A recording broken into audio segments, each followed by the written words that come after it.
Happy Valentine's Day, Wolfpack. It's a happy day in hell, and today we're doing the Hazbin Hotel. Again, this time updated for Season 2, which recently wrapped up, and I thought it was okay. Some good, a lot of good actually, some bad, and some critiques, and we're once again talking about the stars, the Hazbin Hotel icons, from Charlie Morningstar to Vox, the greatest sinner in hell temporarily. First one. Hello, Cat. Happy Valentine's Day. A19 Chris, glad you made it. I'm sad to admit, but I never got into the show. If it was Hell of a Boss, then you would. Yeah, sorry, haven't done the Hell of a Boss tier list yet. Mostly because I've been keeping up with the main show and, doing a whole bunch of videos. Released some Twilight Zone reviews. Currently on Patreon, I have my big epic top secret project. Go check it out if you want to know what it is. It's pretty big and pretty fun. But yeah, have some videos out already. Some on Patreon, some on YouTube right now. So we're gonna get back into the streaming game with the return to Hazbin Hotel.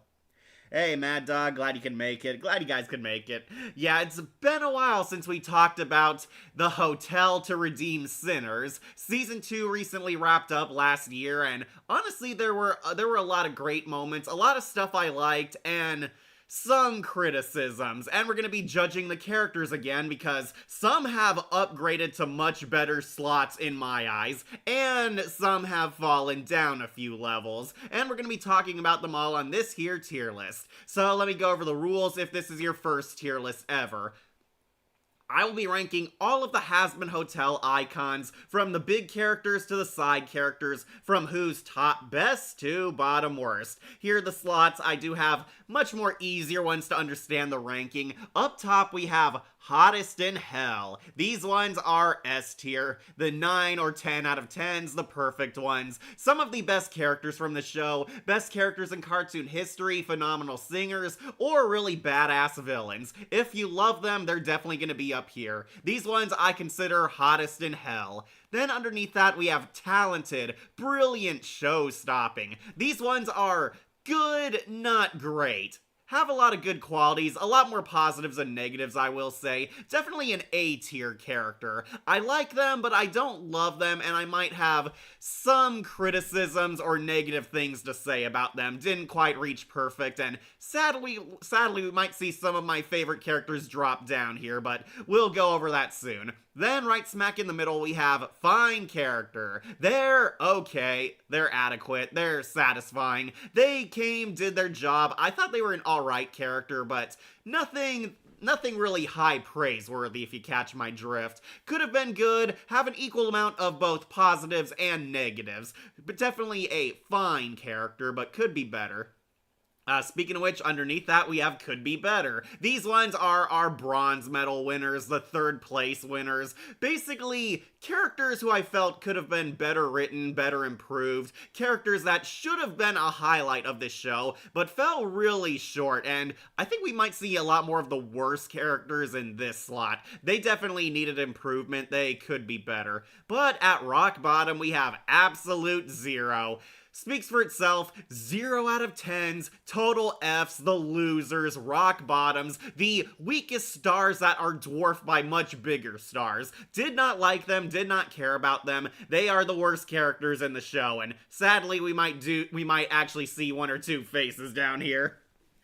What is Patreon? Patreon is my account on basically it's on patreon.com. If you want to see videos early, I hold them here for early screenings. It's how we make money to help fund the channel. Just like donate from $1 to $10 or possibly more if you're generous. Go on to Wolf Entertainment on patreon.com. I do have links in most of my videos. You can easily click them on there. I advertise it on like X or Coffee or whatever. But yeah, it's holds our videos for early screening. It's how we make some money. We have some free videos, some that you get to pay to see ahead of time. These are the much bigger videos. The free ones are usually rapid fires or small, like 10-minute videos. But yeah, if you want to help fund the channel, go to Patreon. I have the newest video up there. You get to see it before the rest of the public does. Usually a week or possibly longer if I'm working on something. But yeah, it's how this channel helps gain money so I could buy more DVDs and Blu-rays and stuff, so you guys could see more content reviewed in the future. Really appreciate the support. Thank you, Patreons, especially you, 13 heads. It's funny how this show and the hell of a boss made hell funny. Yeah, it is. If you don't know, Hazbin Hotel is a musical dark magic comedy that takes place in hell. We follow Princess Charlie Morningstar and her band of heroes who are trying to set up this hotel called the Hazbin Hotel. It's supposed to help poor souls atone so they can redeem themselves and get into heaven, because hell has an overpopulation problem. Meet a lot of colorful villains, a lot of colorful heroes, and very fascinating multi-layered characters. Many are good and some not so good, and that's who we'll be judging. We're judging all the stars, the cast members, because talking about the characters is so much fun. And much shorter to explain than the actual plots. Yeah, just got done seeing the new recent Twilight Zone Genie episode. Nice redesign of your character, Cat. Thank you. Wolf did the animation. Got some new alternate cat poses. Hope you guys like them. I do have another one, but I'm saving it for something special. Do you think Hell of a Boss in this show would do a crossover? I think so. I remember they were doing a trailer where we saw Charlie and Blitz advertising that, oh, Hell of a Boss is coming to Amazon now. You're gonna see the episodes, and there might be a crossover in the future. Technically, we did see Blitzo and his daughter Luna in the pilot episode, but then copyright, of course, came along and ruined everything, and we haven't seen them talk to each other in a long time. I suspect that Vivzy Pop is working things out, and we definitely might see, yeah, the Imp is gonna cross paths with the Hazbin Hotel team. I'm looking forward to it, honestly, because those two would be very hilarious playing off each other, especially based on that teaser. Hey, Cat. Hey, Light Jones. I think they already did. Oh, okay, they did? Alright. I know they cameo in the pilot. You see a prototype version of Blitz there. His eyes aren't quite right, but you do see Luna is also there, and she looks exactly the same. Yeah, they appear when Charlie went to 666 news station, and you see Blitzo and Luna are in the background. I suspect Blitz was trying to file his advertisement, which we see in his pilot at the studio. But yeah, they appear in the background there. Lute is my daughter's favorite character, and she always plays as Lute, or makes a voice acting as Lute. Lute is awesome. Lute is probably the best exorcist angel, next to her first man, but yeah, I do love Lute as well. Lute's one of my favorite characters, easily my Helliverse waifu.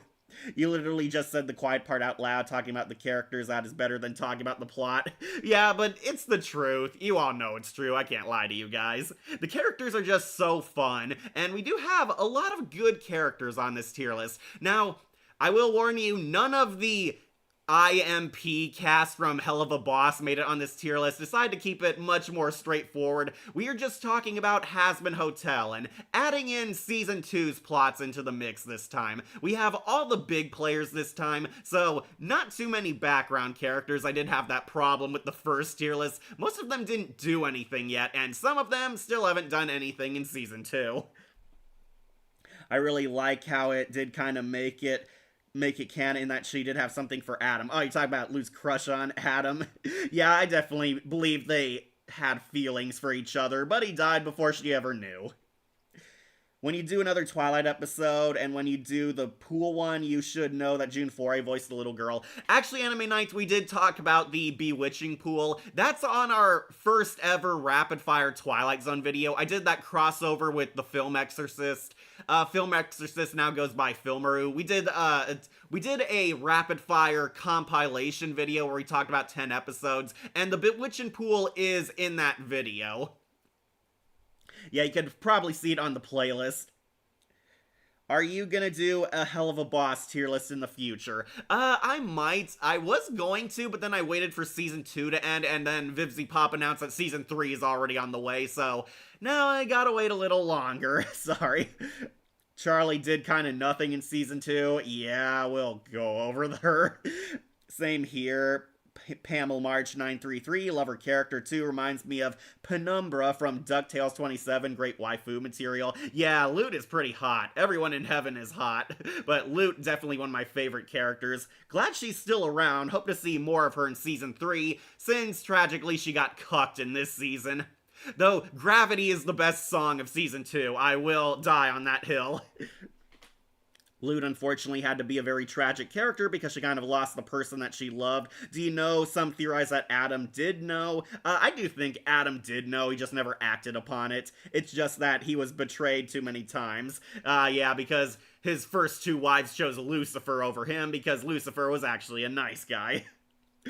To consider. Yeah, I do think Adam and Lute had feelings for each other. It's all but said that Lute did. Adam doesn't reveal it, but I think he did have those all along. Hi, I have a poll on my channel, not self-promo. I'll check that out. Hazbin BX edits. Lute. Love Lute. Also, Oliver and Ozzy are my favorite Hell of a Boss characters. Oh yeah, I know Ozzy, the lust sin. Trying to remember who Oliver was. Lute, yeah, what do you want? Hi, Kat. Hey, Akira, glad you made it. Gravity was the greatest thing to ever happen. Yeah, Gravity was awesome. Though, I do like, Vox's songs in this. Vox DEI is still pretty kick-ass, even though he ripped off Lucifer's song. I hope she becomes a main villain in a season. Me too. They're setting up Lute for a bigger character arc. I was hoping season 2 would be that, but no, the 3Vs got the MVP slot this season. Hey, Samus. Viv said that Lute is a simmering villain and will be a big villain in a future season. Okay, good. I do look forward to that. Hopefully we get to see more of her acting on the sidelines. She's clearly hatching some big scheme, but some stuff is clearly getting in the way. Namely, we do have other arc villains to conquer first. Actually, now that we mention it, Brightman actually did hint that the only thing that Adam likes is himself, maybe loves his guitar, and maybe Lute. Yeah, Lute's like 3rd place on his list of things to love. I'm just absent since life being a Christian is good, but I have to be strict. I understand, Akira. My daughter listens to Gravity for an hour and I don't mind it. Oh, she should listen to Gravity the Epic version. That's on YouTube. It's honestly pretty cool, but unfortunately the lyrics are not in there because copyright. Damn you, Amazon. Not gonna lie, Vox DEI is peak. Yeah, that was pretty cool. That pretty much sold me on Vox's voice actor being a great singer, since he finally started doing a lot more solo songs as the show went on. And yeah, I do agree, Vox is one of the best villains of all time. Wait, are you gonna react to Gravity? Unfortunately, I might not be able to because copyright. Yeah, Amazon really sucks. They took down a lot of reviews I saw of the show because they played like a snippet of the songs, and that really sucks. I do have to give you guys like remix bootleg versions of the songs. That's why if you watch my 666 video, I use Stay Gone, but the epic version, because Amazon couldn't take that video down then. Just for my daughter. Yeah, Gravity is awesome. Okay, I would react to Gravity, but I'm sorry, I'm afraid copyright will snipe the stream down. That's my only issue with that. I know it sucks, but hey, copyright is always aiming a gun at this channel. What can I say? I will do a ranking on all the songs if you're curious, and yeah, I will have Gravity up very highly. Sorry, I know we all love the Hazbin songs, but copyright's a bitch, alright? Like how as a Christian life is good for others but always get fear-mongered. Yeah, some people do kind of take it a little too far, but I watch this as kind of just a parody of Christianity. I don't take any of it seriously because at the end of the day it's a dumb comedy with some great dramatic moments. But yeah, it's just a story, guys. It's just a story. I don't think it's gonna corrupt your kids and make them fans of Satanism if there's a Disney princess in hell. I mean, South Park did the same thing. I love that Viv said that Vox is gonna be an iPad next season. Yeah, because he got beheaded by Valentino, and now he's just a screen. That is kind of a funny visual gag. We'll see what happens to Vox in the future, but we're talking about what he did in the first 2 seasons.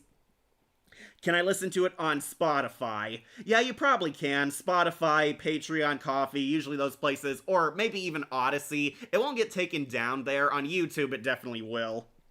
Also, I think Grizzly Tales of Gruesome Children has the chocolate episode, and Attack of the Tiger episode for the Daphne Blake chocolate obsession, and Brian Attack of the Tiger clip.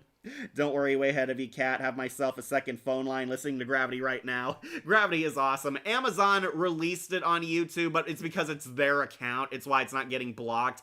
Any YouTuber who uses it, yeah, they're screwed. But yeah, got all the important characters, both big and small, in this tier list, so I guess we should finally start this thing. Now, I did like Season 1 of Hazbin Hotel, thought it was great. Season 2 came along, and there was some stuff I didn't like, namely Charlie. Her character arc is kind of put through the ringer in this, and I felt Angel Dust and Lucifer got demoted this season, but there were a ton of highlights too. The 3 Vs especially. The Vs finally got a lot more plot relevance, a lot more screen time. Vox became one of the greatest villains of all time. Still some pretty good songs here. The worst ones are kind of forgettable. Unfortunately, the characters have their ups and downs in Season 2, which I'm now counting on this character ranking. And I'm going to be talking a lot more about Season 2 since we talked a lot about Season 1 in the first time we did this tier list. But yeah, got a lot of things to say about these characters, so let's finally start this thing. Sorry, I got my 300 waters here to stay hydrated since we got a lot to say. Alright, let's start with the main protagonist, Princess Charlie. Oh, Charlie. Charlie was my favorite character last time on the tier list. She actually won number 1 because she's likable, she's charming, she's adorable, and has a really great singing voice. Unfortunately, Season 2 kind of highlighted her flaws and weaker moments. So Charlie, I'm sorry, is getting dumped down to A tier. She's talented, brilliant, show-stopping. Yeah, I'm sorry, Charlie fans, but Season 2 really hurt, especially if you were a fan of this character.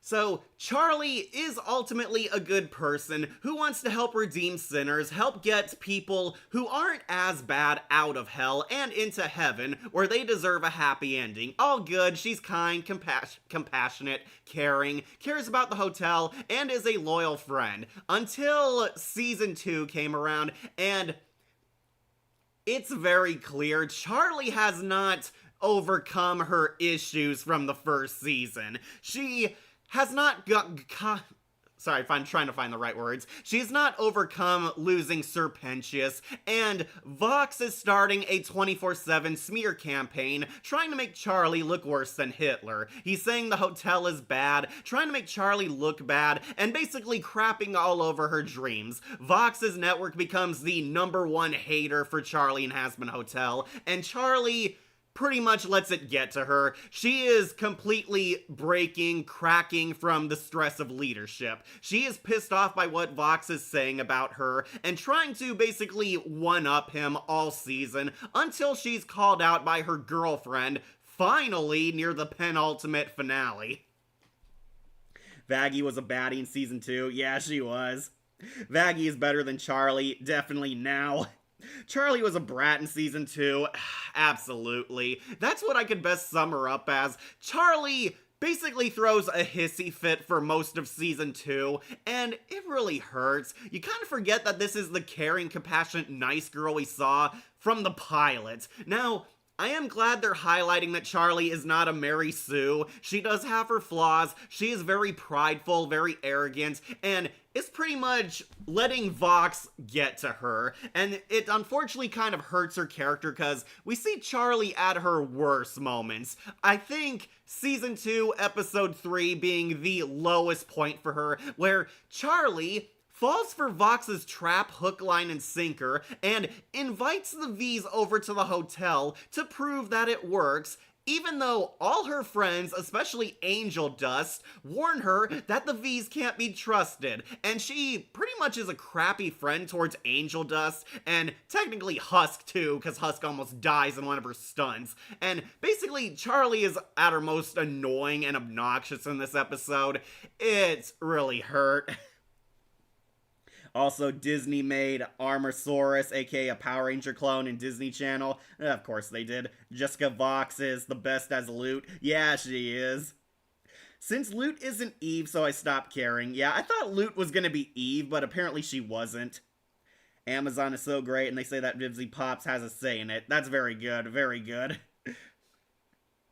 Put Loop up on the top of the list for my daughter because she loves Loot so much. We'll get to her. We got a lot of characters, alright?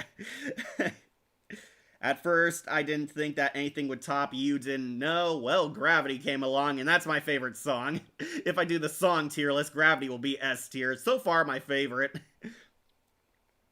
Like, I stopped watching Hazbin Hotel and Hell of a Boss since it bored me. Not because I'm a Christian. I agree with Hell of a Boss. Hazbin Hotel still has my interest. I think it had a lot of great moments. Hell of a Boss, I used to like, but then when they emphasized the stole its romance, I started getting irritated. Yeah, Loot isn't Eve. Also, I saw the David movie. Oh, how was it? Yeah, Vaggie was pretty bad. Season 2 kind of made her into a dumbass because she literally trusted 666 News to tell the truth, even though it's been showing Season 1 that she's been there before and they completely do not respect. Yeah, Charlie is so dumb. For half the season, she's trying to go on Vox's network to tell the truth, and she just got so dumber.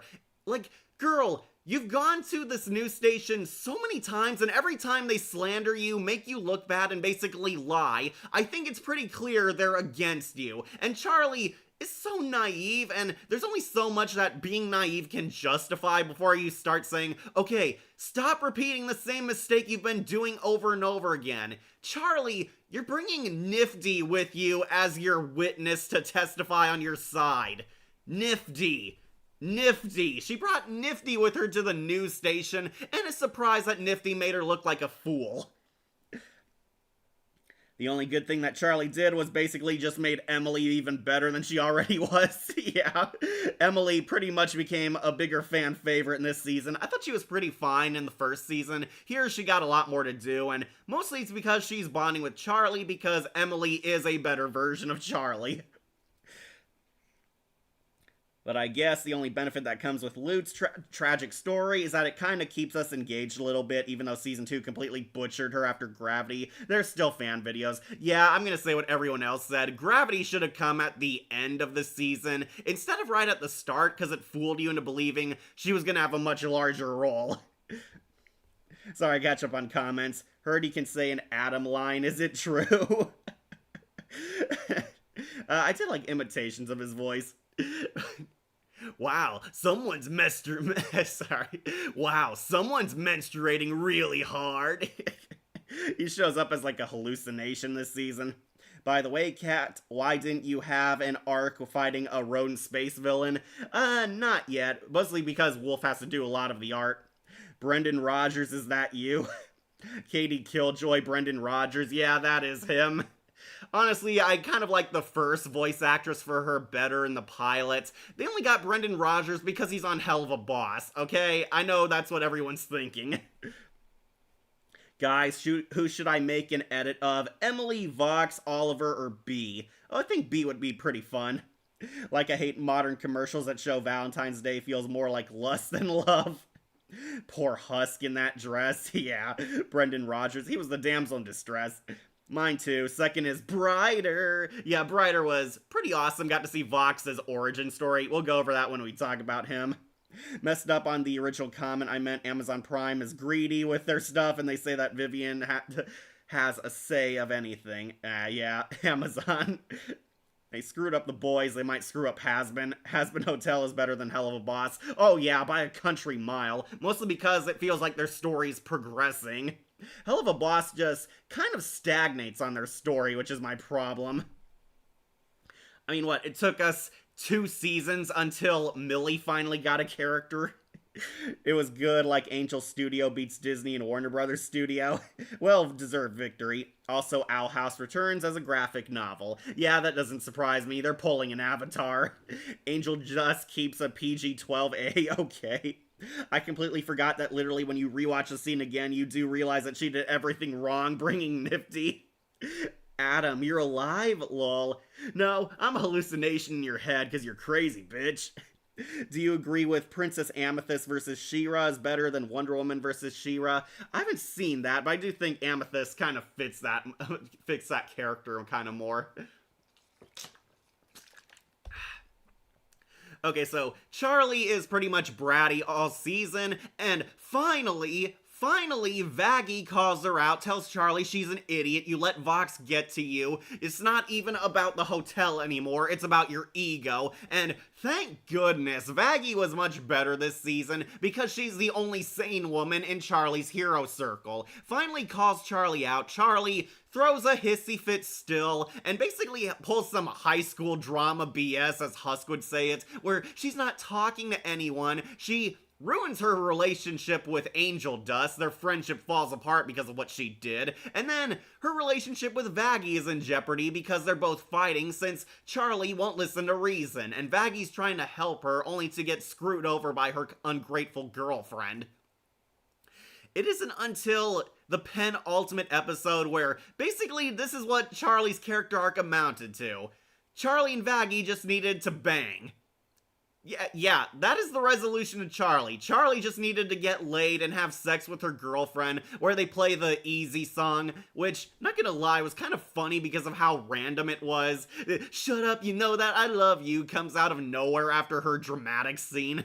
But yeah, Charlie just needed to get laid, and she's back to her old self. She and Vaggie do the nasty in her weird pillow tent or whatever, and Charlie is back. She's happy, she's listening to her friends, and finally the hero once more. Honestly, a really cheap cop-out, and no, the fact that they did this with lesbians did not make it any easier to swallow. Yeah, Charlie just needed to bang, gets with her girlfriend, and she's back. They save hell from Vox, mostly from everyone else pulling their powers together. Charlie didn't really do too much. It was mostly Emily leading the final battle. But yeah, Charlie sees the error of her ways and I guess becomes a better person. She's now head counselor at the hotel. But it ends with her being contacted by her mother, Lilith, who we don't have many positive things to say about, but yeah, that completes Charlie's arc, and oh boy, yeah, it kind of hurt. I still love Charlie in the first season, and especially the pilot. Charlie was cool, but now we get to see her darker side, and yeah, she did kind of take a few hits in this season. Will she be fixed? I guess so. I do have hope that Charlie will be better, but I'm gonna have to drop her down to A, and she's mostly saved because she was so good in the first season. Season 2, yeah, we got to see a much more negative side to her, and yeah, I do agree, she did get annoying, irritating, and super stupid. Charlie wasn't even the hero this season. It was definitely Emily. But Charlie, I still love you. I'm gonna put you on A tier. Easy scared me when I first watched season 2. Yeah, it kind of made me laugh because there was like no transition into this song. Vaggie just starts singing abruptly. Emily literally proves why she was the most important character because she was literally willing to sacrifice herself and without a second thought for hell. Yeah, Emily was the MVP of the hero side. Better get going. Bye guys. Bye Pamela. Boy, the fight between Vaggie and Lute, I'm liking Vaggie can't die, and Lute probably dies, but I don't want Lute to die because I want to know Lute's backstory. Me too. Alistair was great in season 2 in my opinion. Oh man, we might have some things to say on that, Megan. Hell of a Boss should be studied in terms of how to lose your fan base and how to betray your fans with poor writing that doesn't even understand itself. Yeah, I do agree with there, Light Jones. Alright, bye Pamela. Don't worry, I'll talk about Lute soon, but I do have to talk about one more character before her. Like why Wolf forgot to say cheese and die, the actress was Janet from the Magic School Bus, was shown. Wolf doesn't see Magic School Bus. Wolf hasn't seen that show in a long time. Always. Okay, thank you, Light Jones. But yeah, Charlie going on to A tier. Hopefully season 3 we get to see her in great mode again, but yeah, for now she's dropped down to an A tier, and yes, she will be outclassed by other characters. Like our main villain, Vox. Hail Vox Populi, the people's voice. Vox, yep, S tier, going on hottest in hell. Is there really any doubt? Vox is awesome. He was cool in the first season, and now he gets to be the main villain of season 2, and he is definitely badass, lives up to his reputation greatly. One thing I do felt Vox was missing in season 1 was basically flexing his powers, showing what he could do, showing that he was a villain on par with the Radio Demon, and he absolutely fulfilled that role here in season 2. Vox is the main arc villain for the second season. Vox is taking full advantage of the fallout from the battle with heaven. After Adam dies, Vox realizes, holy cow, angels can die, which means we can take the fight up to heaven, where he hatches this elaborate villain scheme to get the people of hell on his side, give him enough power, give him enough resources, and he'll make a full-blown assault on the kingdom of heaven himself. And based on his success, he starts living up to that role greatly. Vox is definitely has a sharp bite to back up his bark. We see Vox's villain arc. Literally his origin is shown in Brighter. We see that Vox was once a normal TV performer. He was a news anchor, became a comedy, became Conan O'Brien, became the most popular guy on Earth, literally had a cult who worshipped him, and I did find his death hilarious, where Vox got to hell because during one of his speeches and shows, a TV fell off and crushed his head. Yeah, seriously, that's why he has the TV head. Vox got crushed by a TV and it killed him, and he reincarnated in hell, now with a literal electronic TV head body, which is honestly pretty funny. And we get to see literally everything about Vox, and I do mean everything. His villain origin, his life on Earth, his rise to power in hell, the fallout between him and Alistair, which weirdly actually made you feel sorry for him. The writing behind him is so good. Vox is very multi-layered. He's evil, he's sympathetic, he's smart, he's powerful, and he gets his final form in the final episode where he turns into like a crab droid and Dr. Octopus. Yeah, Vox is really awesome, and of course his singer got the best lines and the best songs all season. He got the De La Cruz treatment, like Ghostface's TV death. Yeah, kind of, but we got to see it land like perfectly straight on his head, so it could foreshadow what he would look like as a demon spawn. I love the TV heads, the parallels. Vox is the best villain so far in Hazbin Hotel. Absolutely, I do really like him. I'm not in any way trying to be political, but apparently they say that he was trying to be like Trump. Well, he just says, let's make hell great again, but honestly, that's kind of a generic phrase. Even though he ended up rolling off Brendan Johnson, that's only if you research it. Yeah, that's who he was supposed to be based on. Vaggie be like an easy, these hips don't lie. Yeah, really sexy. Vox a TV head, and it's just the image of screen addiction. Yeah. Vaggie is pretty hot in that song. Vaggie has hips that would put Adagio Dazzle and the Satanico Pandemonium to shame. Well, everyone in heaven is hot, including fallen angels. The parallels. So, I do like that Vox is kind of a foil to both Charlie and Alistair. We see he's kind of a mirror of what Alistair could have been, but Vox is much weaker in this one scene where you feel sorry for him, where Vox had the old-fashioned TV head. We actually get to see Vox as a dorky, simping fanboy. He loved Alistair. He was inspiring, and he tried to form a partnership with him. Alistair laughed in his face and rejected him super harshly, saying that, oh, we were never friends. There are no friends in hell, Vincent. I thought you knew that already. And this completely shattered any good or sympathy inside of Vox. He was so broken that he became the man we see in season 1 and this season. That Vox is desperately trying to one-up his arch-rival. Like, Alistair is literally his bitch ex-girlfriend, and he wants to show that he's successful, rub his success and power in Alistair's face, show that he's better than him. And this proves to be his undoing, as Alistair said, when he loses his marbles in the third act. And we actually get to see Vox rise to power, become the most powerful sinner in hell, and then he does lose his mind. He goes nuts and willingly tries to destroy all of hell just to wipe that smug grin off of Alistair's face. And yeah, he is cool all throughout. The actor playing him definitely had the time of his life.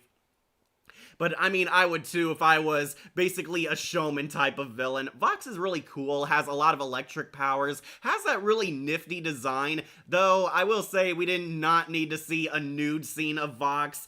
Yeah, we do see Vox having sex with Val in front of Alistair when he's held hostage. I did not need to see that, and yes, he does wave his schlong in his face. This guy was definitely on a huge power trip mid-season. Like, did Vox sin? Okay, so if you don't know, Vox was a serial killer in real life. Vox was that envious actor who killed his way to the top. Vox basically murdered and purged the competition. If someone was in his way of stardom, he'd kill them. We see he killed his co-workers, killed a rival news anchor, killed other actors, killed comedians who were better than him, and even killed a bunch of TV CEOs so he could take their job. Yeah, Vox had a very high kill count, and it's kind of why he's kind of similar to Alistair in a way. They were both serial killers. We see Vox literally murders the competition, and he became a cult leader, definitely indulged in a lot of sex and debauchery and hedonism. Of course, Valentino is the one who brings that up. He was a cult leader, and he declared himself like bigger than God, until God literally struck him down with that TV. Kind of funny, but yeah, Vox definitely committed sins. That's the whole point of Brighter, that he's come too far, he's indulged in too much evil. Though one underrated scene I do love is when Vox is basically making Charlie look like a fool during the interviews, and he asks, "Oh, one last question for the Road Princess. Do you think I can be redeemed?" And Charlie actually sticks to her guns and says, "Yes, I think anyone can be redeemed." And we see Vox doesn't really say anything. We see like his TV glitch, hinting that this kind of affected him. Hinting that, yeah, there was, at one point in time, a sympathetic part of Vox. And I do kind of like that. It shows that Vox is not 100% evil like Adam was. Definitely a different point of view for the villain, and got me curious. But yeah, Vox pretty much becomes the most powerful sinner. He captures Alistair. We all know it's a part of his plan, because of course it is. He raises his popularity, and he does gain his power from how many views he has. We see he's trending on the internet, trending on TV, has a lot of people at his celebration, convinced Carmella to build that giant Death Star laser powered by heaven magic, and he even catches Lucifer in a really stupid scene, but I'll talk about that later.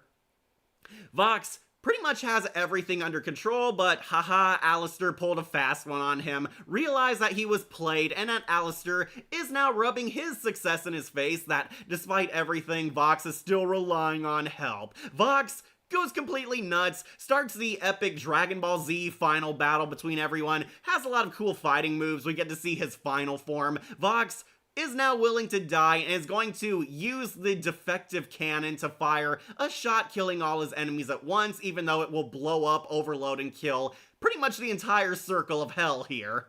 Vox unfortunately meets kind of an anticlimactic end. Shocker, the other two Vs betray him, and yeah, you kind of saw this twist coming a mile away.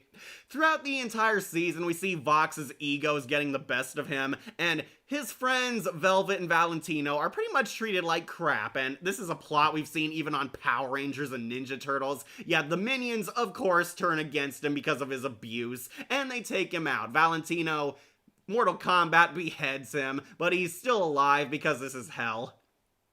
But yeah, Vox gets taken out and says, "Oh, I'm sorry, I got a little carried away, but I'm over it, I'm sorry. How's my approval rating?" And yeah, basically, Vox gets demoted in their villain circle. Now he's like an iPad. I suspect he's gonna be like used as an artifact kept in their trophy room, because now Valentino's in charge of Vox Tech. We may need to change our name, but yeah, I'm honestly not looking forward to Valentino being the gang leader now. I think it should have been Velvet, but whatever, that was Viv's choice. But yeah, Vox is dethroned, exposed as a hypocrite, exposed as a liar, and Charlie saves the day.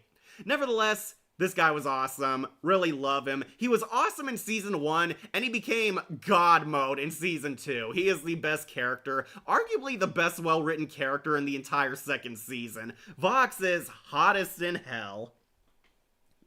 Love TV heads. Yeah, Vox did sin. He got the De La Cruz treatment. Yeah, Ghostface TV, the TV demon. Oh, you mean the cult leader, aka Vox?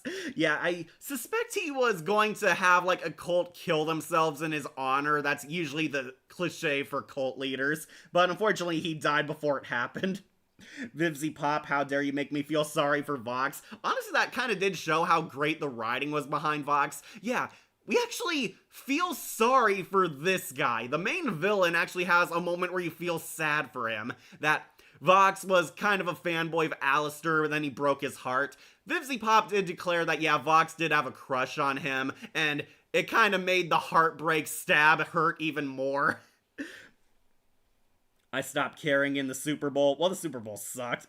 I love Vox's 1950s/70s design. It's so cute. Yeah, I'm definitely gonna buy a figure of this guy when they start releasing more. How many versions of the Vox character will you get? You're gonna get him in like every outfit, maybe even human Vox on there. Like 14 days till my birthday. Oh, really, Akira? Okay, then I gotta release my best project for you on that day. Yo, hey, Snowy the Hedgehog. Also, Warner Brothers and Netflix team up. Yeah, I heard they bought DC Comics. Oh boy, kind of have mixed feelings about that too. So much better than Prime Queen from Miraculous. I know you. Hey, Snowy Queen. Hi. He loves sharks. Yeah, Vox has a lot of pet sharks. Weirdly, we only got to see one in season 2. There's Shockwave down here. Speaking of which, we'll also bump off his pet shark, Shockwave, who is going on to A tier. Okay, so this is kind of a pet character. This is a giant jumbo killer shark / electric monster. So weirdly in season 1 we see Vox has like 100 like pet electric sharks. Then it got just to 1 in season 2. I assume it was because it was easier to animate, and this is Shockwave, Vox's beloved pet killer shark who disposes of sinners and annoying underlings for him. Yeah, I do kind of find it funny, threw one of Val's prostitutes in there. Hey, I was using that. So, the shark is basically a background character for most of the season until the finale. Yeah, Shockwave just basically aura farms for Vox. He's there to flex his power, show off how cool he is, and he doesn't fight until the final season.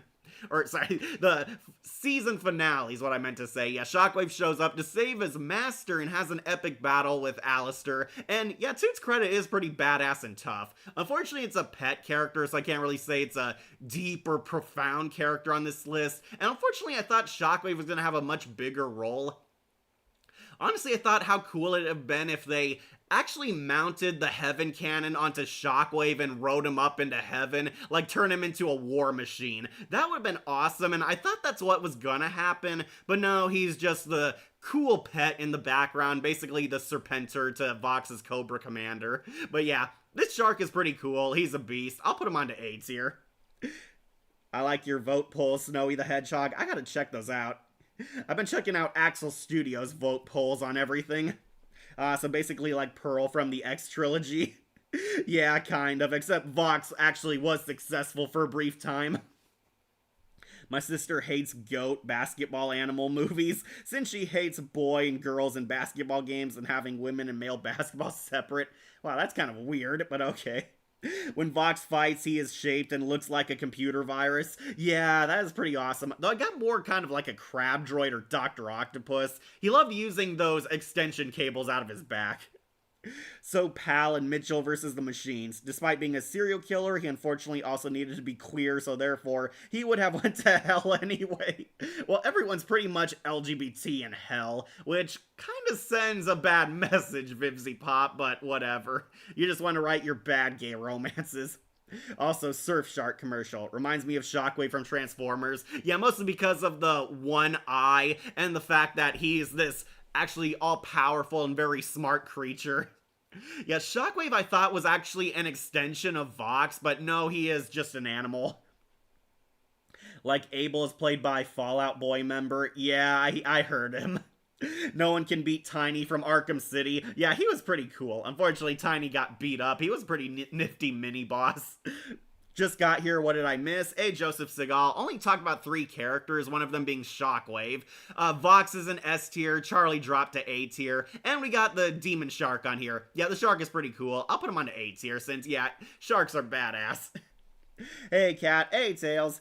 I thought he was called Soundwave, and of course, he had Shock Blast in the Unicron trilogy. Yeah, those Transformers decisions. Okay, Shockwave, A tier. Alright, next, we'll talk about her, my girl, Loot. Oh, Loot, how I love you. So, despite what happened to her in Season 2, I'm going to still put Loot into Hottest in Hell. Yeah, Loot is one of my favorite characters, definitely my Hazbin Hotel waifu. Yep, she barely beat Charlie by an inch. Loot is pretty cool, kick-ass. In Season 1, she is Adam's right-hand woman, does whatever he commands, is actually the smart one in their dynamic. She's one of his most trusted generals, and basically she leads the charge into hell. Loot is more so Vaggy's archenemy. She's a dark parallel to Vaggy, being a loyal angel girlfriend to the villain instead of the hero. And we get to see Loot unmasked, revealing that she's a sexy anime girl. Yeah, definitely love her design. I was kind of shocked Vivzy Pop made her so beautiful, but yeah, that's what a dark angel's appeal is. Loot doesn't do too much in Season 1 until the finale, where Adam dies and she is completely broken by his death. It actually makes you feel sorry for Loot. Once again, pretty great writing that you actually feel sorry for the villain in this scenario. She cries over Adam, and Loot declares that she'll get revenge one day, where she is making a deal with Lilith. Adam is gone, now Lilith has to listen to her, and then that goes nowhere. Come Season 2, Loot got cucked. I still like her, but yeah, I was a bit disappointed. Basically, the problem with Loot is that she didn't get to do anything in Season 2. She was completely demoted and punished. I'm glad she did get some comeuppance here. Loot is declaring that we should fight back, kill them all, fight in hell, and reassert our authority. But, haha, the politics in heaven kind of change. Without Adam, there's now new leadership, and she becomes Abel's sidekick. Yeah, Abel becomes the new leader of the Exorcist army, and oh boy, I have a lot to say on that too, but we'll get to him later. Loot is demoted. She was going to become the leader, and I was looking forward to seeing her take over, but nope. Adam's son gets to be the new general because I guess that's how that works. And Loot kind of loses it. We see Loot is completely broken, put in her place. Nobody trusts her, nobody listens to her, and nobody wants war with hell. They're trying to sort things out first and maybe make peace with Charlie. And this pretty much causes Loot's downward spiral. Loot is losing it. She does make valid points that peace might be impossible after everything that's happened, but of course nobody listens to her because she says it in the most evil way possible. Loot starts losing her mind, hallucinates Adam, and yes, this was a big fat excuse to get Adam back into the show because he was such a hilarious villain. She sees Adam as like a ghost talking to her. It's kept kind of vague if this is the real Adam or Loot's perceived image of him. It is very clear he's not really there. She talks to Adam, and Adam is the voice in her head telling her to do more bad stuff, helping her become a bad angel just like he was. And she gets the best song, it's why she's an S tier, Gravity, where she's going to kill every last one of them, going to take away the princess, kill Vaggy in front of her to get her revenge, to teach her the lesson in pain that she had to learn. And Loot is set up big time to be this epic arc villain, and then she does nothing. Yeah, this is kind of why it hurts. I love Loot. She is so cool. She actually feels like a multi-layered character. She's not just the evil bitch. She's kind of like the mean girl of heaven, up until here where she shows a more tragic and vulnerable side. Loot is there, conspiring, and unfortunately she's forced to set aside her plan with Lilith. Yeah, this also pissed me off. Lilith kind of goes nowhere, and she's set up again at the end of the season. Lute is there on the sidelines, trying to make things worse, secretly planning in the shadows. Then, when she finally gets her moment, she shows up in the Hear My Hope song, and basically, Lute gets cucked. Yeah, she's there trying to kill Vaggie, and Abel finally grows a pair and tells her off. Bitch, you better fall back. And Lute starts to see a little bit of Adam in him, which has me kind of worried that there's gonna be an Abel and Lute love story. Yeah, I do kind of theorize that, especially because there's a lot of shipping in Vivzy Pop's work. Like, oh no, is Lute gonna start falling for Abel because Abel reminds her of her dead boyfriend? That's the impression I got out of it. But yeah, Lute falls back and gets cucked where she's sour and retreating begrudgingly, and that's the end of her story. Yeah, it did kind of hurt, which is why she probably won't be super high above other characters, but I'm still putting her on the S tier. Lute's my favorite character. Love her design, love her voice, love her writing, and really looking forward to see what plan she has. Gonna see Gravity smash the Hazbin Hotel one day. Lute, underrated villain. I'm still putting her in hottest in hell. Maybe Kane too. Yeah, we're gonna probably see Kane in a future season. Adam was the only person that listened to Lute. Yeah, he was, to be fair. Don't shush me, bitch. She's one of my favorite characters in all media. Yeah, I love Lute. She's really hot. But I do like her writing too, and especially her voice. Yeah, the girl who voices her has a really beautiful singing voice, honestly. She could, like, do hard punk rock, and she could actually do, like, a lighthearted, emotional singing. Really good voice acting. Can Wolf review Me, an underrated anime music video? I could ask him. My waifu. Mine too, 19 Chris. I love Lute. My Hazbin Hotel waifu. I don't care what anyone says. Was it ever confirmed that the halo on her prosthetic arm is, the gold arm is Adam's halo? Okay, so I think she's wearing Adam's halo, but we do see she has one tied around her gold arm. If you don't remember, Lute ripped her arm off in a really badass moment. She did not take Vaggie's insults lying down. She got her arm crushed, goads her on into killing her. Vaggie says, no, it's more cruel to let you live knowing you lost to a weakling like me. Lute pretty much loses it and rips her arm off. She now has a robot hand, which, yeah, it's kind of weird. I get it's a cool design, but I'm kind of confused how in both Hell and Heaven, if you lose a limb, you get like a robot appendage. Viscerali also is part mechanical, so apparently you can heal injured souls in the afterlife with mechanics. Pretty weird, but hey, it's creative. Yeah, she has this gold arm, which looks pretty sick. Yeah, Lute now has two arms again, and she's wearing a halo, like, as a bracelet around one. I can't tell if it's her halo, like her old one, or Adam's, because Adam had, like, the dark halo, and I see her wearing that more often. I do think she is wearing Adam's, like, out of respect for him. But yeah, she now has two halos, one to remember Adam. Love her. Yes, still the hottest in hell, still the #1 girl in heaven, only clashing with Emily. Absolutely. Ooh, Lute, hottest in heaven. Absolutely. Lute is pretty beautiful, I will say. Definitely the sexy villainess. She would be a femme fatale, but we haven't seen her seduce anyone yet. I have a funny story about this show. Okay, do tell. Sorry, catch up on comments. Also, the reason why I stopped caring for Lute is she's not Eve in disguise. Like, did Adam cheat on Eve? Eve broke up with Adam. They do mention that. Eve has mysteriously disappeared, and there's fan theories that she's an arc villain that Vivzy Pop has teased in the future. I do suspect that she might be, but we will see Eve eventually, though Lute is not Eve. Don't be fooled by that. I thought she was too, because she's the only woman who stands next to Adam all screen. Yeah, it would have been pretty cool if this was Eve, but nope, Lute's an original character. Yeah, I'll ask Wolf about me. All those scenes where she literally tries so hard not to break actually feel so authentic in the animation. Yeah, it looks good. Is really in its finest when it comes to the facial expressions. Also how amplified the character is. Yeah, I do also kind of find it funny that Abel is completely oblivious to Lute's emotional pain, and he sometimes like smacks her aside, like accidentally, like when they're in the council meeting and Lute's like looking pissed at the background. It is kind of funny how she's literally a footnote to heaven now.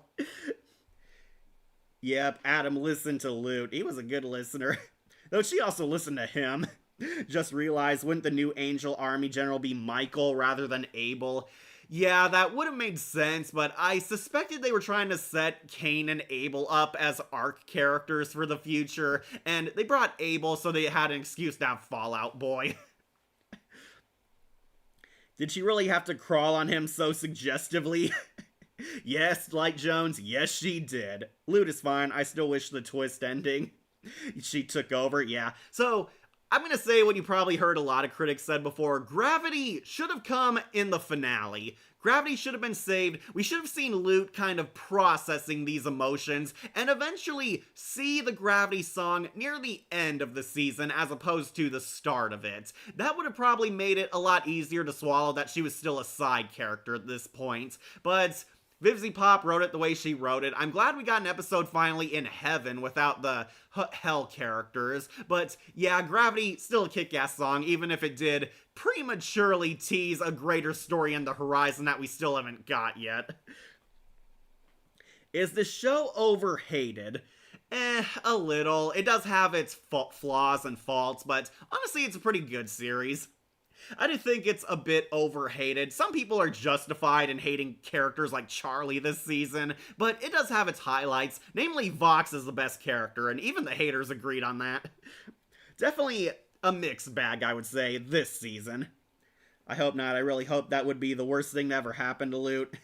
I hope Lute doesn't... I see Lute becoming a fallen angel. That's gonna be her ultimate karma. After all her bragging and self-righteousness, Lute is definitely going to fall into hell. I see her becoming the next fallen angel. And she's gonna be like, what? How am I the one punished? I was good. When really, Lute was the problem in the first place. I hope Lute doesn't die, at least not yet, because she has so much story to tell.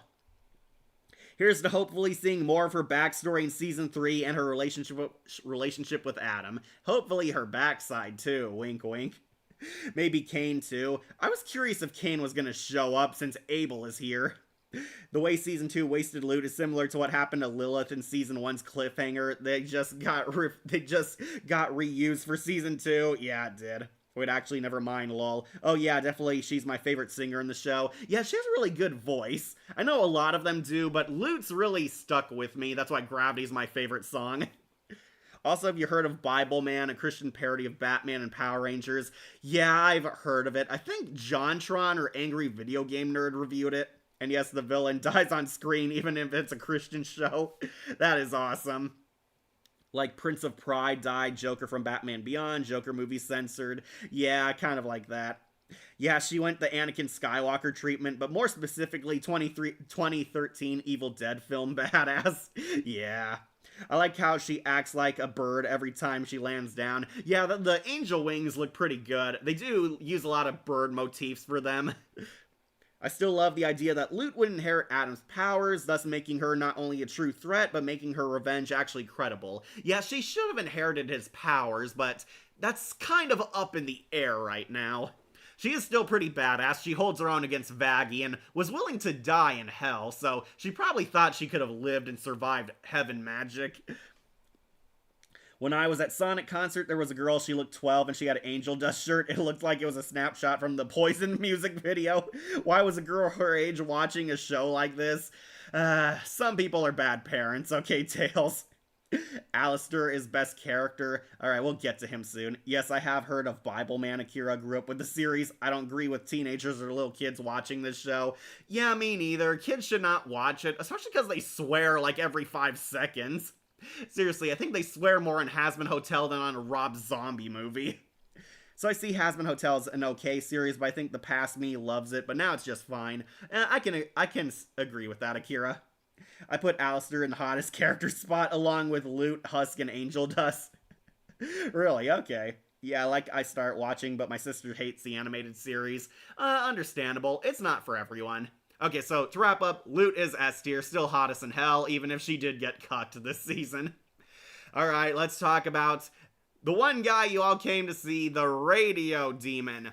Oh, Alistair. So, this is another character I felt really mixed on season 2.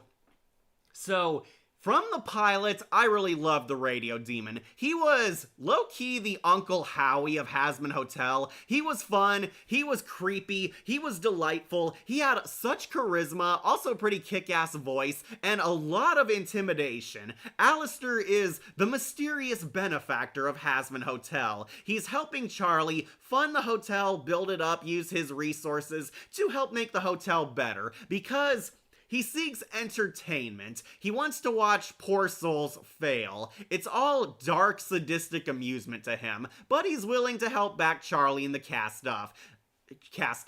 He's the aloof ally, and he was so cool in the pilot and first season. Then came season 2, and they kind of nerf him. Yeah, unfortunately, this is my problem with the Radio Demon. He was too OP that season 2 had to downgrade him. I know it hurts, and you've all seen the memes. Alistair is the biggest fraud in hell. I have a mixed feeling over this. Alistair becomes a big baby. He almost got killed by Adam. He has a scar, and his staff is completely broken. And now everybody and their grandma is making fun of him. Alistair is no longer the most feared powerhouse boss in hell. Everyone sees him as weak, see him as overhyped, and pretty much nobody cares about his fate now. Alistair is kind of in the background at the start of the season until midway through, where he finally gets an episode and we pretty much see everything about him. And yeah, I think this should have been saved for later. We see the Radio Demon's backstory. He was once a rising star and also has a face reveal. Apparently Alistair was black this whole time, which is kind of weird. Did hell punish him by whitewashing his face or something? But whatever. He used to be this rising radio star. He was so influential that people were even willing to look past his race. And then he became a serial killer. He killed people for a lot of petty reasons, a lot of sadistic reasons, a lot of petty slights, but he realized that he was going to be doomed to hell, and rather than suffer the blazing inferno, he made a deal with a demon. This demon would be revealed to be Rosie. Rosie is Alistair's owner. He made a deal with Rosie to become a powerhouse overlord in hell. He wanted to start out on the top and not work his way up from the bottom once more. Rosie made a deal with him to make him the most powerful sinner, most powerful human sinner anyway, in hell, when he died. And then he died literally the next day. Somebody mistook him for a deer and sniped him. Then he instantly became Rosie's slave and lapdog. And this is just a theory, but I think Rosie caused his death. I think Rosie used her hell magic to influence certain events magically like a Haunting Hour villain and caused Alistair to die prematurely. Yeah, I think Rosie definitely played a part in his downfall, because the next day he died and now he's in hell pretty much serving her. And yeah, this is the part where it really hurts. Alistair is her pet.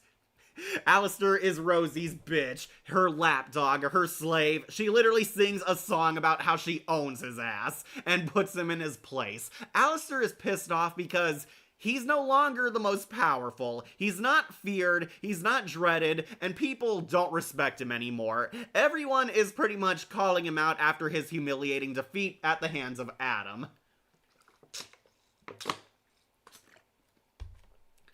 But to his credit, he does hatch a scheme to rise to power once more. Alistair pretends to lose to Vox and surrenders himself, becoming his prisoner and admitting that Vox is better than him. However, this is a long game scheme to really break his contract with Rosie. And yeah, seeing Alistair kind of humiliated and paraded around kind of hurt the character. This honestly subtracted a lot more of his intimidation than his loss already did.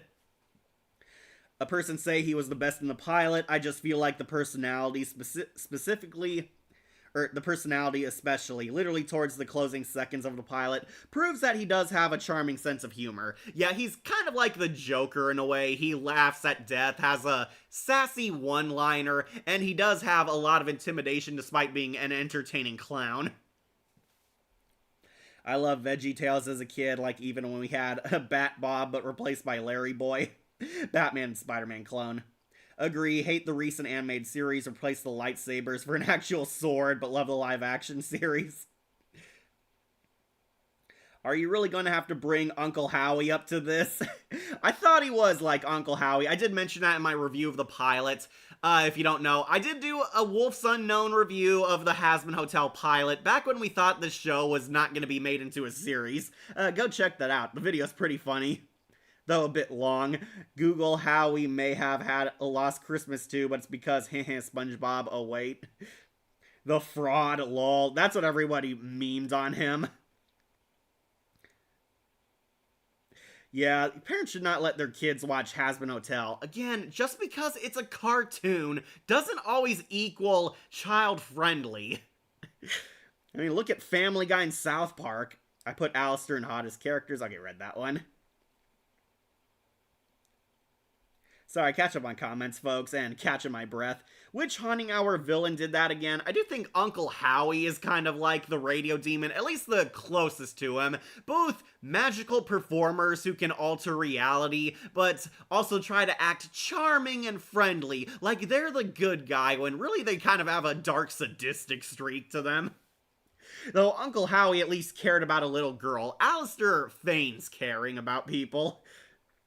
You're not wrong, Alistair is Rosie's pet. You're in my zoo. Alistair did break his deal with Rosie and he's free now. Very glad to see that. Alistair definitely did show he was smart. He's still a chess master, cold and calculating, though I'm not sure if I wanted to see his origin, at least not yet. They kind of reveal everything about the radio demon when a part of the charm was we didn't know anything about him. He does still have some secrets. He and Rosie apparently have this plan for the hotel. He's still using the hotel for some super secret master plan that we won't see until later. But yeah, they kind of show you everything, who he is, who he was, and who owns him. It's revealed to be Rosie. I was honestly kind of hoping it would have been Lilith or Eve. That would have been awesome, but no, they brought Rosie in, and Rosie kind of was everything we were hoping the radio demon would be. Thankfully, the finale definitely won Alistair fans back over. Alistair reveals that, oh, he used clever wordplay because Vox laid a hand on Charlie, like literally touched her. Then that broke his deal. Vox was the most powerful sinner, which destroyed his contract with Rosie. And Alistair was free, now had no power limits, and finally dukes it out with Vox. They have a death battle, but the shark scares him away and Vox is about to blow up everyone. Alistair reveals that now he's back in his villain groove, kind of undergoing a character arc to get him back to the same place he was at the pilot. But yeah, Alistair is back, he helps save them, and finally fixes his staff, mostly through blackmailing Rosie. Pretty badass, I won't lie. But yeah, Alistair kind of sidelined, and I didn't like that basically they humiliate and cuck him all season. Not that he didn't deserve it, I do think Vox definitely deserves some justice humiliating him, but seeing Rosie sing a song about how she owns him and he's her pet, that kind of felt emasculating to the character. But Alistair, okay, I will put him onto A tier. I'm sorry, Radio Demon fans, but yeah, his reputation did take a hit, even for me outside of the show. I think he's definitely a cool character still. The guy playing him definitely having fun, a lot of charm, a lot of clever wits. The finale especially saved him from falling any lower. But yeah, seeing even friggin' Lucifer make fun of how useless he is kind of hurt. Alistair has to take it and put up with it up until he gets his balls back. But yeah, Radio Demon, still a pretty cool villain. I am very hopeful that the future season will show us how powerful he can truly be. But for now, Alistair, you're on A tier. Still awesome, but you used to be an S tier master. Surprise Vivzy didn't get canceled for whitewashing Alistair, or Hello Fiction beat the black out of him because look at human Alistair to sinner Alistair. Yeah, that kind of weirded me out. Like, apparently Alistair used to be black. I guess heaven punished him by taking away his skin color. Kind of weird, but whatever. Yeah, not wrong. I hated how Rosie treated him. Rosie is still cool as a character, but yeah. He got the General Grievous treatment, exactly, nerfing him from the 2003 awesome Clone Wars to Dave Filoni Clone Wars and Revenge of the Sith. Yeah, Alistair did get the Grievous treatment.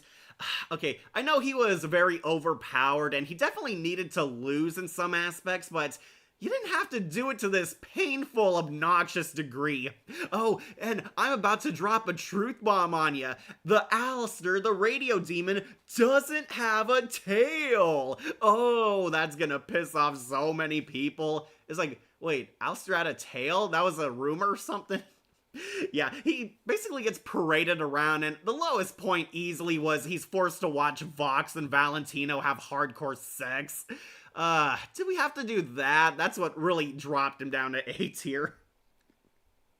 Like, Alistair is fine since his staff is cool. Yeah, I do like the eyeball microphone staff. It looks cool, but it's on the fritz all season 2. He gets it fixed in the end, and it's implied he and Rosie are not finished as business partners yet, but Alistair's in a much happier place now, hinting that his schemes are just about to get crazier.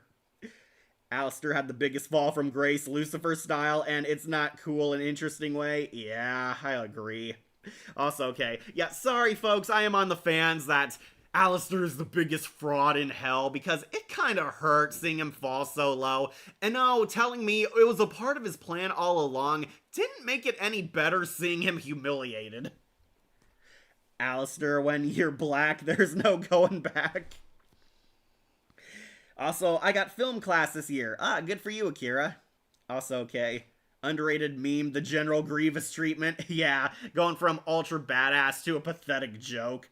He reminds me of Dr. Facilier. Yeah, I do see that. Apparently Viv did introduce that he had ties to voodoo magic too, so clearly that did influence this character.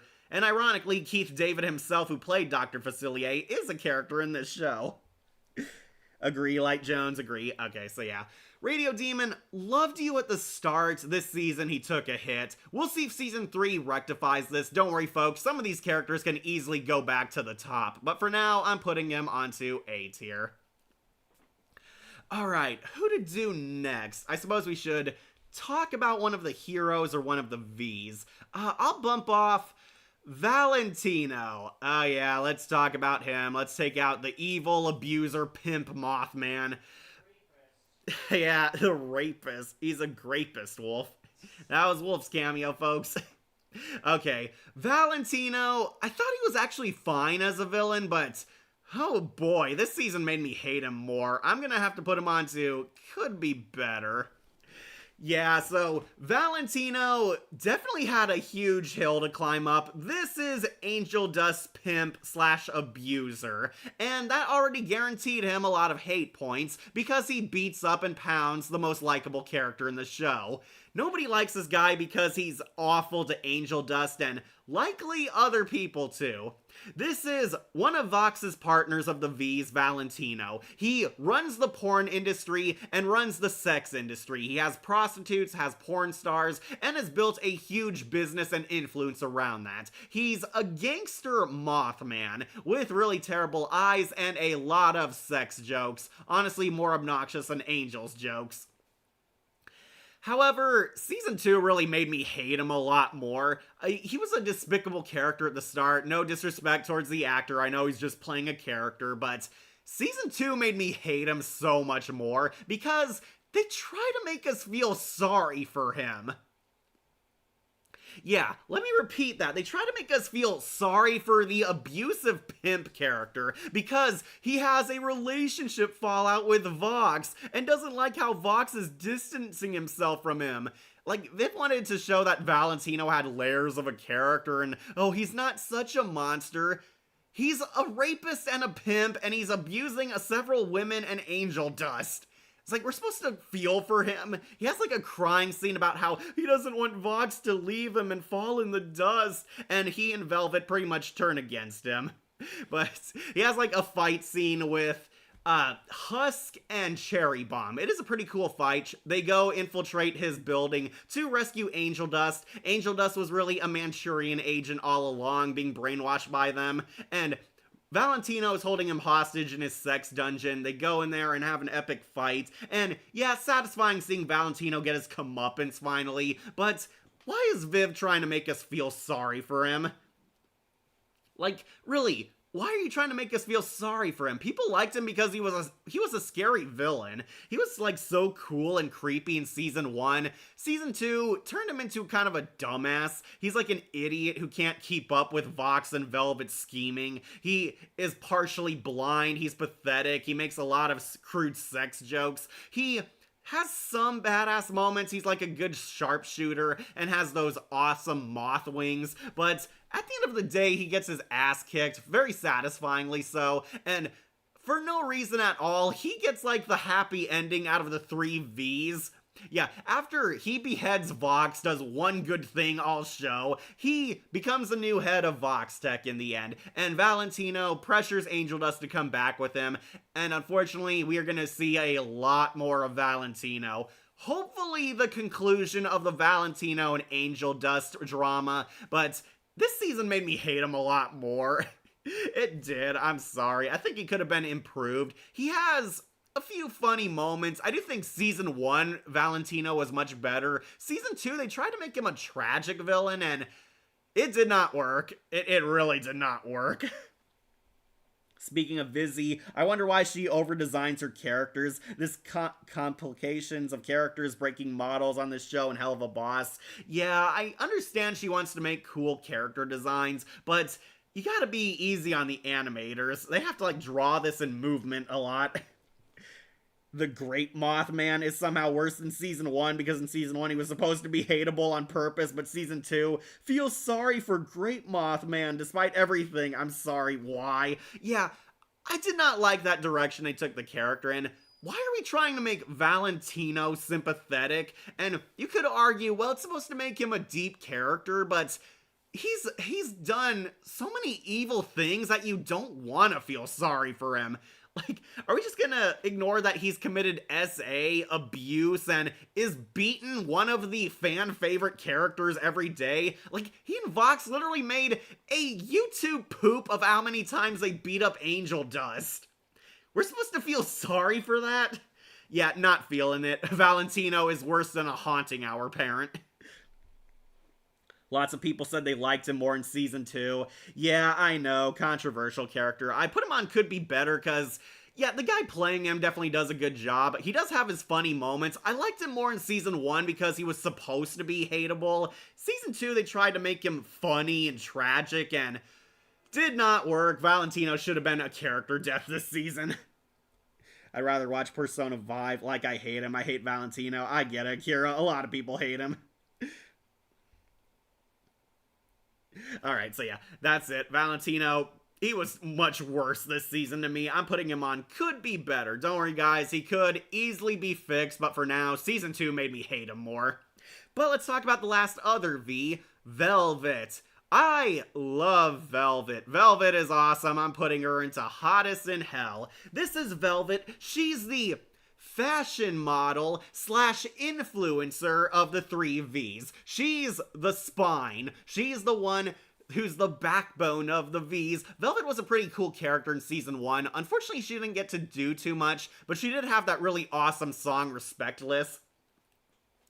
And that did really win me over. I also think Velvet is pretty hot. Another Hazbin Hotel waifu. She's basically a living Bratz doll. I know some people say Barbie doll, but Velvet is more so a Bratz doll. She changes her outfits frequently because she's literally like a mannequin person. She always gets a new costume design, new hairstyle. Velvet is a performer. She's an influencer. She's the one who gets the V's trending. She's the current generation of entertainment, an influencer online on social media, and we finally get to see her powers. She's a witch slash Cupid. She's an archer, and she can turn her social media influence into living energy, which, not gonna lie, I did find pretty cool.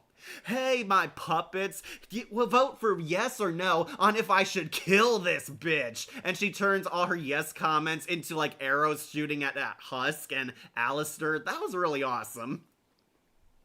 Evil Alia, yep. Changes every outfit. Yeah, it kind of got annoying, especially because it got harder to recognize Velvet in some of their outfits. Yes, some of the designs were that good. You have to be reminded that this is the same woman, because she gets a new design every episode. I do think Velvet probably should have been killed off because that would have made the animation a lot easier in future seasons, but I do like the character. She is cool, she is funny, and she's the obvious Starscream of the Vs. She's at first fully on board and supporting Vox until Vox lets his ego and hate boner for Alistair get the best of him, forcing Velvet to be the voice of reason among the boys. She starts stepping in. She does kind of get her karma in this too. She's pushed to the sidelines. Husk destroys her hair, and we actually see her lose it for the first time. And she is forced to apologize to Carmela for the Respectless song. That I found was a pretty funny callback. She begrudgingly says she's sorry and would like to be friends, and it really hurts her to admit that. But yeah, Velvet also gets pushed to the sidelines by Vox, leading to her eventual character arc, finally standing up to Vox and calling him out on being a stupid idiot. She also has a cool fight scene with Nifty. We get to see a sexy cat fight between Velvet and Nifty, so get excited for that, boys. It's pretty funny, pretty kick-ass. Though, I'm kind of shocked that Velvet doesn't know who Nifty is. She's like, what? I thought you were the maid. It's like, girl, did you just forget that this is the woman who killed Adam, the Archangel? Yeah, you'd figure that her, the social media influencer, would know who Nifty is, but yeah, continuity error. The Velvet can actually turn her head all the way around. Yeah, because she's like a toy girl. She's played by Sandy Cheeks from SpongeBob Musical. Oh, really? I didn't know that. Also didn't have a Velvet Cupcake. Velvet Cupcake brand. Nah, instead she sells like spells and love potions. Changes every outfit. Yeah, so Evil Alia. Kind of Akira, kind of. I get more Screwball from Spider-Man. Yeah, but a much better version of Screwball. Always saw her as hot, and I'm glad that she did do the second double ponytails design. Yeah, her Harley Quinn hair. As well, when she went to go to apologize to Carmine. She's bald. Yeah, she can take her hair off. That's why she always gets a new haircut, which surprised me. It's kind of funny because in the pilot, Velvet was supposed to be more like Harley Quinn. She was going to be like a goofy clown girl. Then they kind of made her more of a showwoman, a lot more charismatic, made her more level-headed compared to Vox and Valentino. But I do think Velvet is awesome, pretty hot, pretty kick-ass, has those really cool powers. I did like her Cupid powers a lot more than her witch powers, but I guess it makes sense for the character. She gets like a sexy witch outfit in her fight mode. But Velvet almost kills Nifty and Baxter when they try to hack into their technology, only to get wasted, where we get the big reveal that she's a doll girl, and she like literally picks up her broken pieces and rebuilds. Velvet is the one who punches Vox off the cannon, so yeah, she did win points for that. They call him out, and eventually Valentino's the one who beheads him. I was really hoping Velvet would be the one to take over Vox Tech, especially because it seemed like she was the smarter of all three, but no, it's Valentino, and I'm gonna theorize that Valentino's a figurehead while Velvet's pulling the strings. But yeah, Velvet is pretty awesome. I do like her. She's still pretty kick-ass, had one of the best songs in Season 1, and got to show off a lot more character in Season 2. But yeah, Velvet, I'll put onto S tier. She will be outclassed by other characters, mostly due to screen time and writing, but yeah, she's one of the hottest in hell. Okay, bye Akira. The only character that changes outfits because everyone wears the same outfit through the show. Yeah, Velvet tries to be cool and shows off a new fashion design, presumably one she made to show that she's a great fashion model, but whatever. Velvet going on to hottest in hell.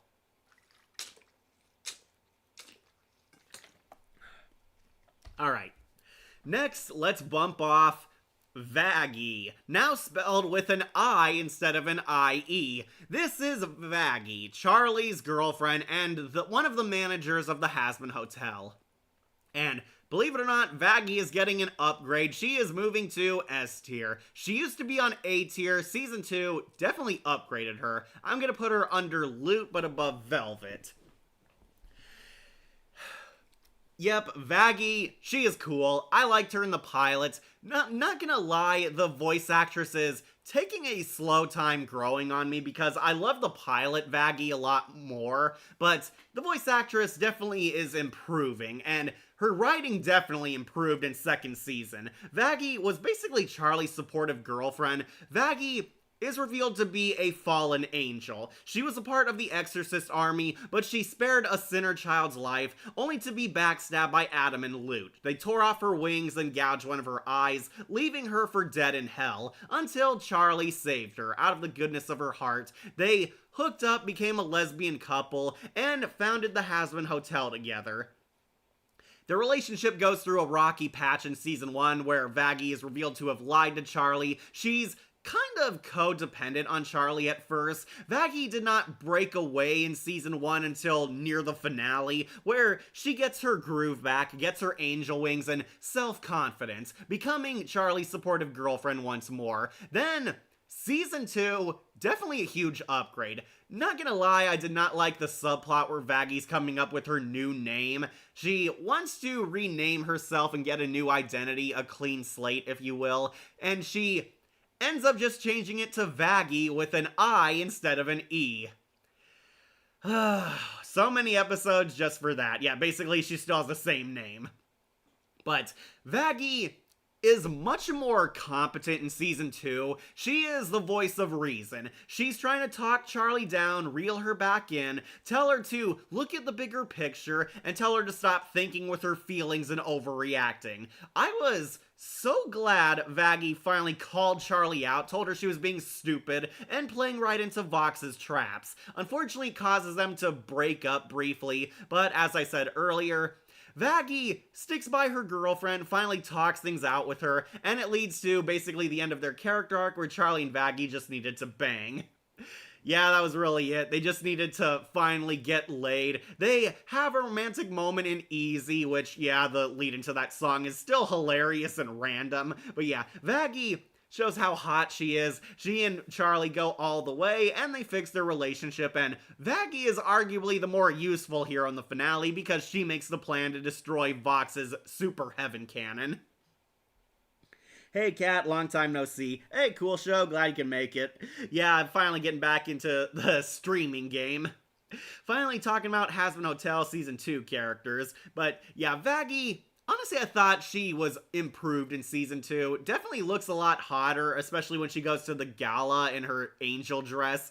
Vaggie actually kicks ass. She patches up relationships, patches up her relationship with Charlie, patches things up with the hotel, and even brings out Carmilla's noble side in the final battle. Vaggie was definitely much more improved this season, and I will upgrade her to A tier. See, I told you some characters would get upgraded. She was definitely one of the hottest in hell. Glad Vox is number 1. Likely gonna stay that way on this tier list, but we'll see. Got a few more characters. Anyways, Vagatha going on to S. Okay, but you know who's not going on to S? Lucifer. Oh boy, this one really hurt. I loved Lucifer so much in season 1. He had one of the greatest character arcs. He was basically a pathetic washed-up loser, down in the dumps, suffering heavily from depression, isolating himself from the rest of hell, and basically his story was, in season 1, he got his balls back, gets his spine back, and finally becomes a good dad for Charlie, leading to that badass epic moment in the season 1 finale where he finally beats up Adam and he and his daughter double team him. Lucifer is now going to stand by his child, finally help her achieve her dreams, and restores faith in herself and himself. Then season 2 made him an idiot. Lucifer was just too dumb in this season. They practically turned him into Patrick Star. I did not like the direction they took him in because they kind of uprooted everything great in the first season. Now, exactly like Alistair, Lucifer was too OP, so they give him the General Grievous treatment and nerf him.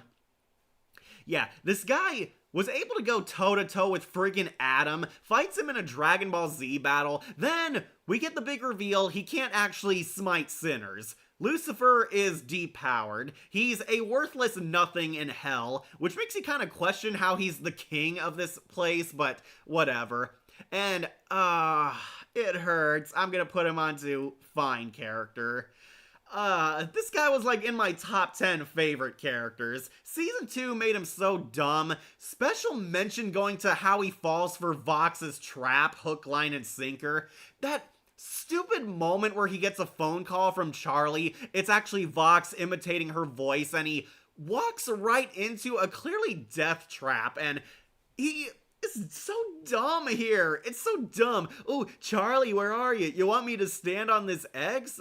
Kinda creepy. Then he gets chained up and still thinks this is his daughter doing a surprise or something. It's like, okay, guy, get a friggin' clue. And also, I got annoyed by the running gag where Lucifer didn't know anyone's name. Yeah, it started out funny, but got so irritating. He's like, oh, it's you, Charlie's girlfriend. Or, you're not Charlie. And yeah, he just became like Patrick Star this season. What happened? This guy is like one of the best highlights of the first season. Lucifer was like so funny. I still like his dad jokes where he tries to be cool. He had that epic moment in the Vox Populi song where, yeah, the guy could really sing. He sings that song, because I'm so spooky. I'm the shit. I am the symbol of the infinite. That was a really kick-ass part of the song. Then he gets cucked by everyone. He gets cucked by Vox, gets cucked by his daughter, gets cucked by pretty much everyone, and he turns into a living battery powering the Death Star laser. Yeah, that's kind of what they do with him. They turn Lucifer into a plot device, kind of stop his character abruptly. Now, I understand he wasn't going to be 100% back into greatness, but man, it felt like they backslid on his character development and just made him a Charlie 2.0. His part in Vox Populi is his only good part. Exactly, Shadow Duelist, exactly. Glad Vox is number 1. Yep, he's awesome. Surprised Baggy didn't rename herself to Maggie. That would have been clever, but no. Lucifer became the idiot father of the show. Yeah, exactly. He's Homer Simpson, Peter Griffin, Stan Smith, Bob Belcher, Timmy Turner's dad. Just another dumbass dad. And I loved his character arc so much first season. It felt like they had to nerf him because he was too OP. I mean, the guy did take out Adam, so I understand it, but man, they should have did a different direction. I was kind of hoping they'd do a more horror angle where Vox would lure him by doing a bad remix of Charlie's voice, like in the dark, but no, they just made him stupid, and he's held hostage, acting like an annoying damsel in distress. They save him, and Lucifer is now partially hurt. It's implied this is going to lead to something in Season 3, but it kind of stops there. Lucifer going on to fine character, and it hurts. I take no pride in that, but the sin of pride, he's ended up just fine. What next? Is Lilith gonna be nagging mother who nags to everyone? Nag, nag, nag. Get mad easily and only comes down by chocolate because to look at Lucifer. Can we get Abel next? Okay. Hey, I'm here for my husband, Vox. Hey, Monica, you missed it. Vox is number 1. Still currently, but he's an S tier for now. Will he stay as the top dog? We'll see. Alright, next, we'll do Abel. Abel, the new Exorcist General, and I might upset a lot of people, but Fallout Boy falled off hard, going on to absolute 0. Exactly like Lucifer, this one kind of hurts. I was actually looking forward to Abel, loved the design they gave him, loved all the hype around him, and then Abel does nothing. Yeah, I'm serious. Abel is kind of a background character for most of Season 2. After Adam dies, his son inherits leadership of the Exorcist army, and it's clear Abel is not even half the man his dad was. Abel is a soy boy, kind of this cowardly, wussy loser. He's afraid of violence and prefers pacifism, doesn't have the stones to lead an army, especially with war on the horizon. As Lute puts it, he's weak, and this actually does lead to a pretty interesting character arc where Abel is going to grow a pair, gain his backbone, finally take a stand and fight for what's right, which I'll give credit for. I do like that idea. I do like the idea of the loser who grows a spine. Unfortunately, it is a very slow and abrupt character arc. Abel basically sits back and does nothing. Yeah, Fallout Boy does have some funny lines. He's like super chill and relaxed, and he's like the cool frat bro. He's hanging out in the background, trying to cheer everyone up. No matter what your choice, Sarah, we're on your side, but he does nothing up until the song Hear My Hope. Yeah, after doing nothing all season but sitting in the background crying about the inevitable war, he finally stands up to Lute. He sings his solo number of the song and finally tells her, "Bitch, you better fall back," which I probably would have liked, but there was like no lead into this story arc. Yeah, Abel sits in the back, does nothing, acts cool, we're reminded he's here, then he fulfills his entire story. It is very rushed and abrupt, and honestly leads me to my problem. Vivzy Pop needs a lot more longer episodes. Like, she needs either more episodes or longer runtime, because this should have been a great character arc, but yeah, it was too fast. It was a snapshot redemption arc, going on to absolute zero. Maybe next season, Abel, maybe next season, but for now, yeah, I was disappointed. No, not Abel, I love him. I always hear that there's too many characters in Hazbin Hotel. Yeah, that is a stance I do agree with. Maybe if Vivzy Pop had more episodes or runtime, this wouldn't be a problem, but unfortunately, there's only 8 half-hour episodes every season. Amazon, give her like a 20-episode season already, because there's so much potential in this. But yeah, sorry folks, Abel's going on to zero. I was just disappointed how random this character arc was. Okay, let's talk about some positivity then. We'll talk about Emily. Emily, much better this season. I'm going to put her...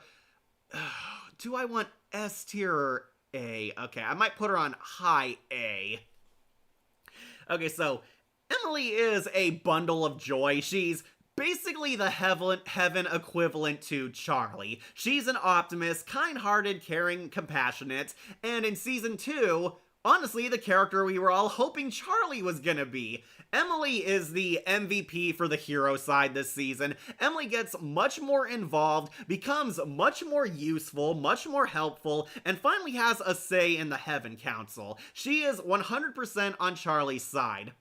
Emily kind of becomes a main protagonist in season 2 onward. She is speaking out, doing a lot more action, and honestly, a lot more better than Charlie. Emily is thinking rationally. Emily is helping Serpentious, helping her sister finally pick the good side, and actually protecting Hell.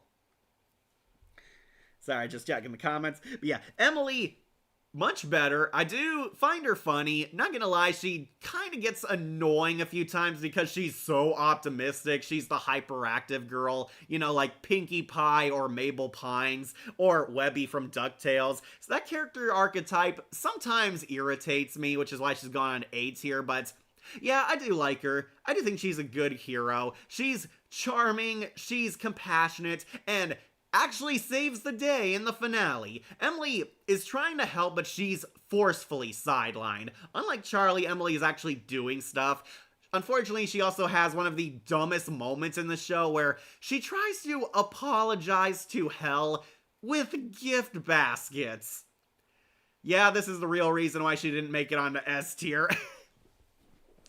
Yeah, Emily's like, we have to go say sorry and give Hell gift baskets. And as Vox points out, they're gonna say sorry to genocide with gift baskets. Oh, did you hear that, guys? Apparently our lives are worth really sweet taffy. And yeah, Emily looks so stupid here. I'm sorry, but I gotta say it. Emily looks so dumb. She thought that she could atone for a lot of death, souls being obliterated from existence, by giving like a bunch of gift baskets with teddy bears and candy.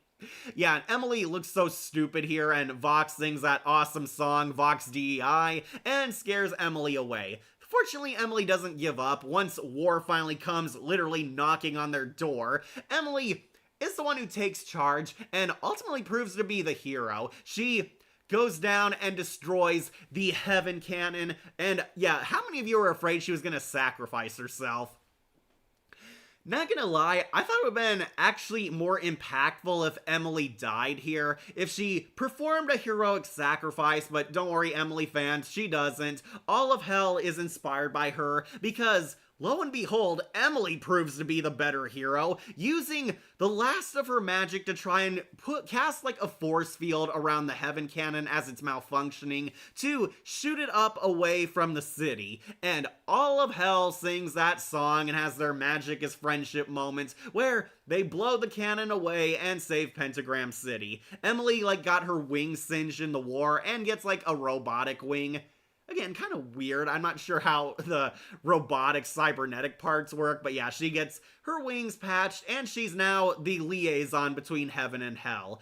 The hotel now has Heaven's full support, and it's thanks to Emily rather than Charlie. You know, the "we're sorry" clips from South Park just put Emily's face in everyone in that clip. Yeah. Also, she said her first swear word. Yeah, she said, "Holy shit!" As like she covered her mouth, like, "OMG, did I just say that?" Yeah, Emily sweared for the first time. Okay, so I do like Emily. Unfortunately, that moment where they bring gift baskets to apologize for genocide, that was dumb. You have to admit, that was stupid. That's like Homer Simpson level stupid. But yeah, that's why she's gone into A tier. But, you know, I won't deny, Emily's a pretty charming character. I like her, and she can easily bounce back up higher. There's always hope. Hear my hope. Emily is awesome. Gonna put her onto brilliant and show-stopping. Alright, still got a few characters here. Next, let's bump off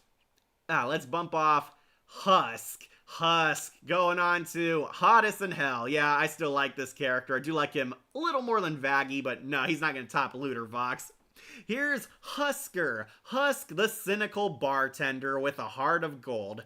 In Season 1, Husk actually got a really great character arc. I was kind of surprised how much they humanized him. Husk is reluctantly drafted by Alistair to work as a bartender at the hotel. He kind of keeps to himself up until he forms an odd friendship with Angel Dust. They get this heartwarming intergenerational friendship where Husk looks out for Angel, they start to understand each other more, and they sing Loser Baby together. Husk had one of the best stories in Season 1, then came Season 2, and Husk actually proves that he's a pretty awesome bro. Okay, so won't lie, I am not a fan of Love in a Bottle. I think this is one of the weakest songs of the season. Keith David has a really good voice, but one thing I don't like is how it ends abruptly. Like, Husk sings this really nifty, catchy song, and then he just passes out after getting hammered. Yeah, it's supposed to be a joke, but it ruined a really great song just when I got into it. Wasn't a fan of the song, and I'm also not a fan of Husk and Angel Dust's romance. I do not see them as a couple. I see them more so as kind of a father-son duo. And yeah, making them a couple is just really weird. But suffice to say, I do still think he's a really cool character. Husk is a bro. He has Angel's back. He is finally looking out for him. They have a falling out this season after Charlie's stupidity backfires on them, have a friendship fallout. Husk briefly quits the hotel after he can't take it anymore. Then Angel Dust finally looks out for him and inspires him to go back. Husk realizes that, yeah, he should stick to the hotel because they are good people, and he's finally becoming a better person. Husk is ultimately the one who cares about Angel Dust and is important to his story arc. Husk saves him from the hotel and has a really badass fight with the 3Vs. He dukes it out with Velvet and finally kicks Valentino off his high horse. I do love his magic powers. In season 1, Husk kind of had Gambit powers. He would like throw like flaming cards and bombs. Here, he actually has magic. He uses like magic boxes, swords, rings, and even disappears in his hat. That is pretty cool. I do like his fighting style. Kind of like the male Zatanna, or a mix between Zatanna and Constantine. But yeah, Husk ends up saving Angel Dust. Tragically, Angel's arc ends in very depressing downer ending. Angel Dust goes flocking back to his boss Valentino, but it's hinted that Husk is still going to try and save him, because Husk cares about Angel Dust, finally opens up his emotions, and we finally get to see Husk is now a true blue noble hero. He's finally a good guy, still a bit of a grouch, but is now fully on the hero side, and I do think he and Angel Dust are gonna fix their friendship next season. Emily had a better improvement in Season 2 compared to Season 1, and to think the biggest theory for Season 2 was Fallen Emily theory. Yet now we think Lute is gonna be the Fallen Angel, despite that wasn't the case. Yeah, Emily, I think, is the one who most deserves to be in heaven. I think Emily is going to replace her sister Sarah as the head seraphim eventually, because Emily has a lot more good and God's grace than her sister does. But Lute looks like she's going to be the fallen angel next. Anyways, Husker, yeah, still awesome. Gonna put him onto S tier.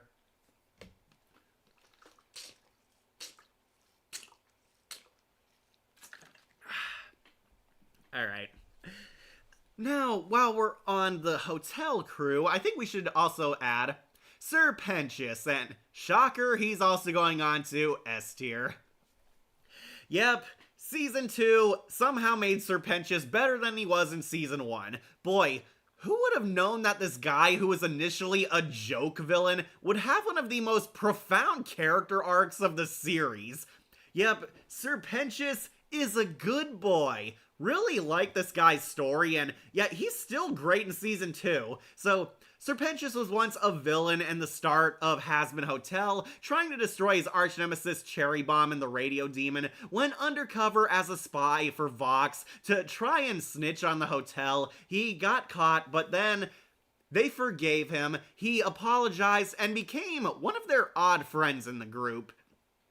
Yeah, Sir Pentious is kind of like the Zoidberg of the team. Everyone kind of treats him indifferent, but ultimately he's a good guy and really funny. Sir Pentious eventually sacrificed himself in the final battle with Adam. He was going to crash into Adam to kill him, ended up killed, and was sent to heaven. He was redeemed. Sir Pentious is the first demon to ascend to heaven. He atoned for his sins. He's now in there and he's become a controversial figure among the Golden Kingdom. People are debating on whether or not redemption is actually real, plausible, or if he somehow faked his way and snuck in, infiltrated heaven. If they're going to do more human flashbacks for each center characters, my headcanon is Husk was either a stage magician with a gambling problem. I heard Vivs also said he was like a Vietnam veteran at one point, but we haven't like even heard him confirm this. We actually do see Sir Pentious' backstory. Sir Pentious went to hell because he saw Jack the Ripper kill several prostitutes. Yeah, it's now canon that Jack the Ripper exists in the Helliverse. Yeah, Sir Pentious was once a wannabe inventor. He kept to himself. He was just a coward. He didn't speak up or do anything good. He stayed silent because he feared for his life. He saw Jack the Ripper kill several people, knew who it was but never spoke up. And he redeemed himself by sacrificing himself and doing something against Adam when he was killing a bunch of innocent souls. Sir Pentious made it to heaven, and basically, we see him undergo a little bit of depression because he wants to see his friends again. He wants to see the hotel crew. He doesn't know if they survive the fight. The angels befriend him. Emily befriends him. And he actually has this very heartwarming friendship with Emily. Yeah, he and Emily become friends, and Sarah actually gets redeemed thanks to talking to Sir Pentious. Sir Pentious and Sarah actually become very close in this season. Sarah actually talks to him, realizes the error of her ways, and Sir Pentious kind of becomes her morality pet. Eventually, He wants to help them prove that he is alive, he is in heaven, and that Charlie is right, redemption is possible. He plays a key part in dethroning Vox's evil schemes. Vox is trying to manipulate and gaslight the public into believing Charlie's wrong, but they come through, and Serpentius reveals that he has ascended to heaven, redemption is possible, he's a good boy now, and finally reunites with his friends, where Serpentius and Cherry Bomb finally make it official. They become a real couple, which is really sweet. And yep, he's still awesome. He's still the best character even in this new season. Love his character arc. This guy honestly went from a guy I didn't care about to one of the best highlights of this show. Serpentius deserved his redemption arc. Still sympathetic, still likable, still funny, and finally got a well-deserved happy ending come season 2. Hopefully he and Cherry Bomb can physically reunite one day, but it looks like they're gonna be long distance. Anyways, Serpentius is still hottest in hell. I forgot to tell you, did you know people ship Vox with Emily, Static Halo? That doesn't surprise me. They probably ship everyone with everyone. Also, Vox won the hottest Overlord in hell last year, and fans drew fan art of it. That didn't surprise me. Serpentius had the biggest rise of grace of any character. He went from a throwaway, one-dimensional cartoon villain in the pilot to being one of the most important characters in Hazbin Hotel. Exactly. Gonna watch Iron Lung. Have a nice Valentine's Day. Bye, Tails. Enjoy the movie. Okay, so, wrap up. Serpentius, yep, he's a good boy. Going on to hottest in hell.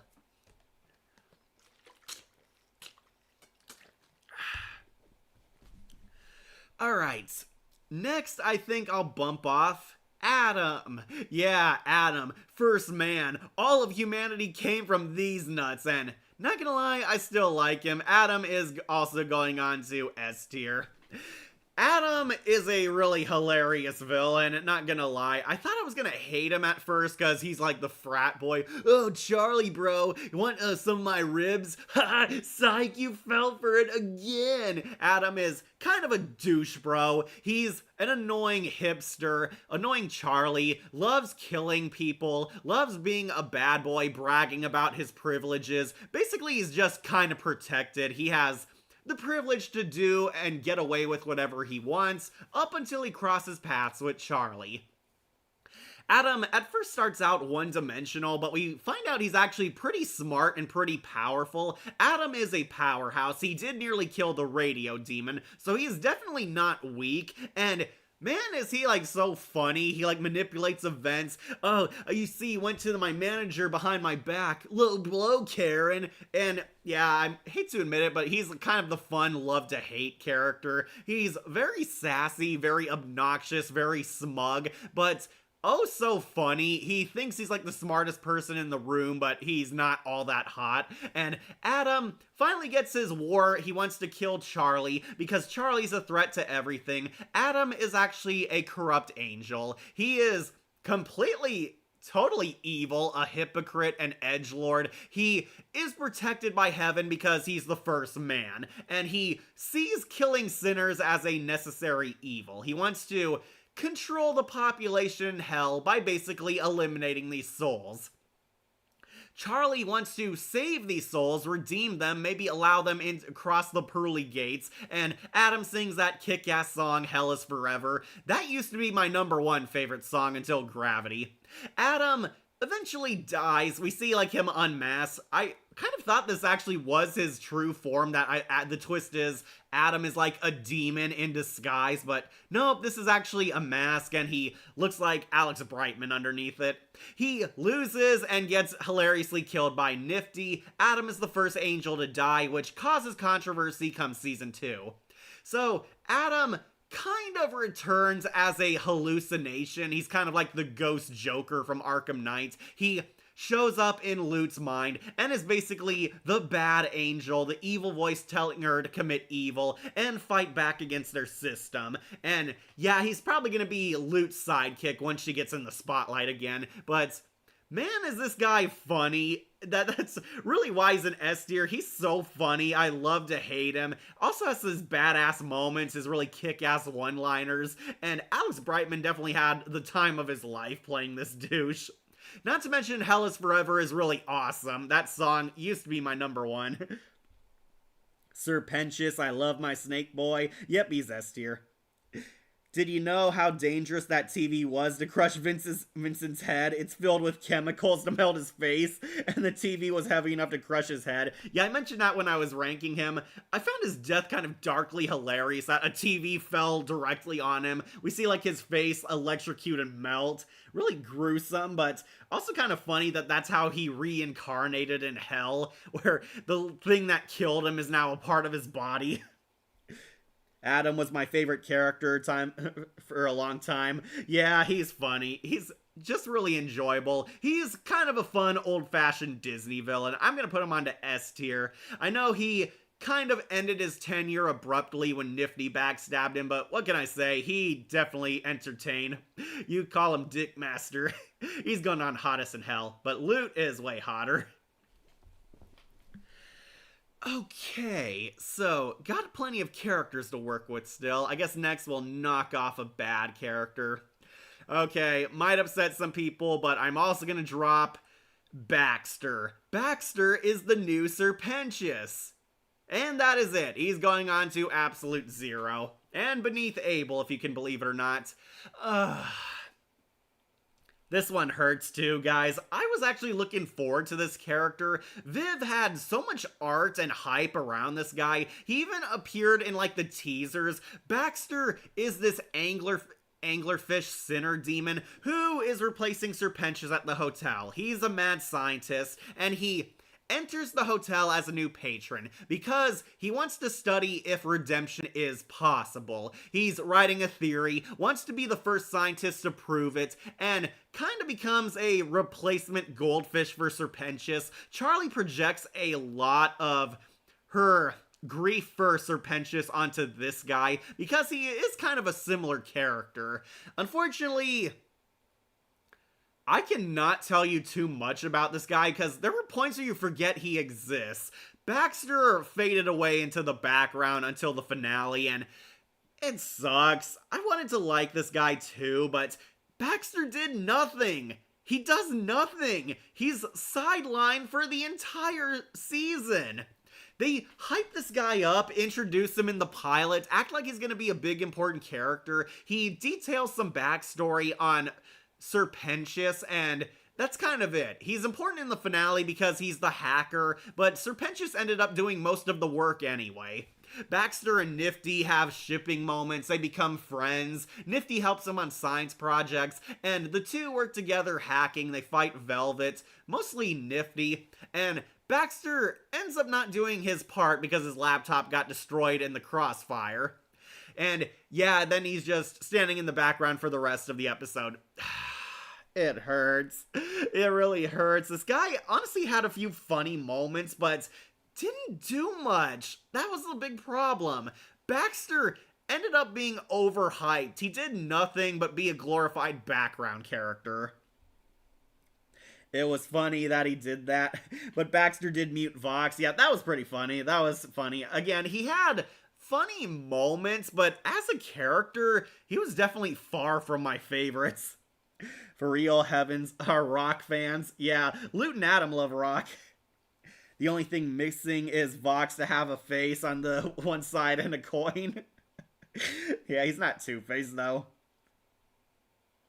And do you know what electricity does with salt water that was on the floor? Yeah, it fried him, like melted his face. And killed most of his cultists.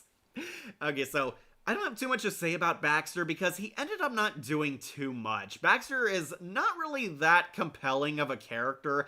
I was hoping he would be, but they ended up sidelining him because the 3Vs were the main focus. He had some humorous moments, I'll give him that, but yeah, this guy ended up a big fat nothing burger. I'm sorry.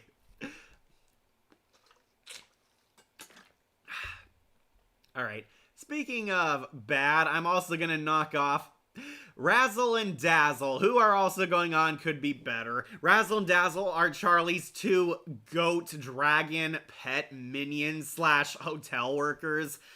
I still do not care for these guys. These guys are basically Charlie's butlers slash pets. They turned into dragons in the season 1 finale, and one of them died. For the life of me, I cannot even remember which one died. Was it Razzle or Dazzle? Basically, they did nothing. They were more prominent in the pilot than they are in the actual show. I think the surviving one only appears in the background, basically serving trays. Yeah, these characters pretty much are nothing. They're just team pets in a show that has like 8 different team pets.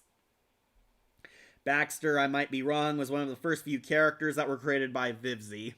Oh, he was? I thought all of them were kind of created by Vivzie. I know she based them on, like, literally Bible characters, like, you know, the angel specifically, but Charlie was also original. Anyways, yeah, Razzle and Dazzle, I don't care for them. I'm sorry, but I don't. I think they could be better. They're just so nothing that I forgot which one died.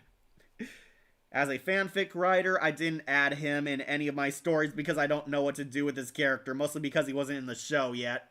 Yeah, that was the problem. Baxter was really overhyped. He ended up not doing too much, had some funny moments finally in the finale, but then he just disappeared in the background. I'm not even sure if he learned anything, but yeah, he's gone on to 0. Speaking of which, you know who's else going on to absolute 0? Fat Nuggets. I don't care for the pig. Yeah, I know I'm gonna upset some people, especially because they sell plushies of this guy. I don't care about the pig. I don't care about Angel Dust's pet pig, Fat Nuggets. Fat Nuggets is a nothing character. He's a cute, adorable little pig who hangs around the hotel and sometimes annoys Husk and Cherry Bomb. That is it. He's Angel Dust's morality pet. I liked him in the Addicted music video where Fat Nuggets kind of makes Angel Dust happier, makes him chipper, makes him buck up after a hard day of being abused at his job. But that's really the end of this character. It's a cute pet character who you kind of forget even exists. Usually Cherry Bomb or Husk bring him up, and Angel Dust even abandons him in the finale. Yeah, he meant that so little that Angel Dust was willing to abandon his loving pet. Absolute 0. Do you want to turn into bacon? Are you kidding me? I'm sorry, Monica, but the pig is overhyped. I don't care about the friggin' pig. I only love Vox's sharks. Well, we all know Fat Nuggets, Razzle Dazzle, and that one-eyed cat were only created for plushies to look cute for merch. Yeah, speaking of which, last pet, Kiki. I just think Kiki is cute. I'll put Kiki onto fine character. This is one of the highest pets. The shark is way better, but I thought Kiki is cute. This Cyclops cat who apparently turns into a key. This hasn't come up so often in the show. Kiki is Charlie's pet cat, which makes me question what Razzle and Dazzle are supposed to be. But yeah, Kiki is like the cute little kitty character who's always there in the background and has some funny reactions. Unlike Fat Nuggets, Kiki actually does react to things that Charlie's reacting to. So I kind of like her a bit more. But yeah, it's basically another cute character there to sell plushies because it's Charlie's adorable pet. And Kiki has like that mouth on her tail, which looks pretty cool. Not gonna lie, I'll put her on fine character. Sorry, Monica, but I don't care about the pig. Alright. Okay, I think we knocked off most of the pets. Oh, let's do the Egg Boys. These are Serpentious' Egg Boys. Now in Heaven form in Season 2, the Egg Boys are pretty funny. I'm gonna put them onto talented, brilliant show-stopping. Pretty much the A tier. Yeah, the Egg Boys, pretty much another group of funny sidekicks. These are Serpentious' robotic egg babies. They were his minions when he was an overlord. Some of them stick around with him in the main series. They have funny moments, are basically stupid, adorable minions that follow Serpentious around. Love that they annoyed Alistair to no end when he was forced to pet sit for them. Unfortunately, the Egg Boys, most of them die in the finale. There is one survivor, I believe Frank was his name. Yeah, Frank survives, and he now gives tours at the Serpentious Memorial, now turned into a memorial for his ascension. But yeah, one of the Egg Boys is still alive. Basically, they have a lot of funny, dumb moments, and who like, banks are a scam made by the shadow government. Yeah, pretty funny stuff. Now they come in Heaven form. Sorry, this tier list didn't come with that, but there's now Heaven Egg Boys, and now they're like, once again, cute, adorable kid sidekicks to Serpentious, help comfort him in his time of depression. But yeah, they're funny. That's really about it. Going on to A tier. What pet would Alistair have? I would assume a pet fox. That feels like it would fit him. Like, if he's a deer, he would definitely have, like, a fox, a forest creature. Honestly, I thought Alistair was supposed to be a fox because of the red hair. But no, he's actually like a deer man or something. Okay, caught up on comments. Alright, who to do next? Let's do Rooster. Remember Rooster? He's there. Yeah, I'm gonna put him on Could Be Better. Yeah, this guy is basically a funny background character. He's the derpy hooves of Hazbin Hotel. Rooster is there and he cheers with the hotel gang in one of their hype moments. The crew get together, have this heroic speech, and he's there and like, wait, who are you? That's Rooster, Charlie. He's been at the hotel since the start.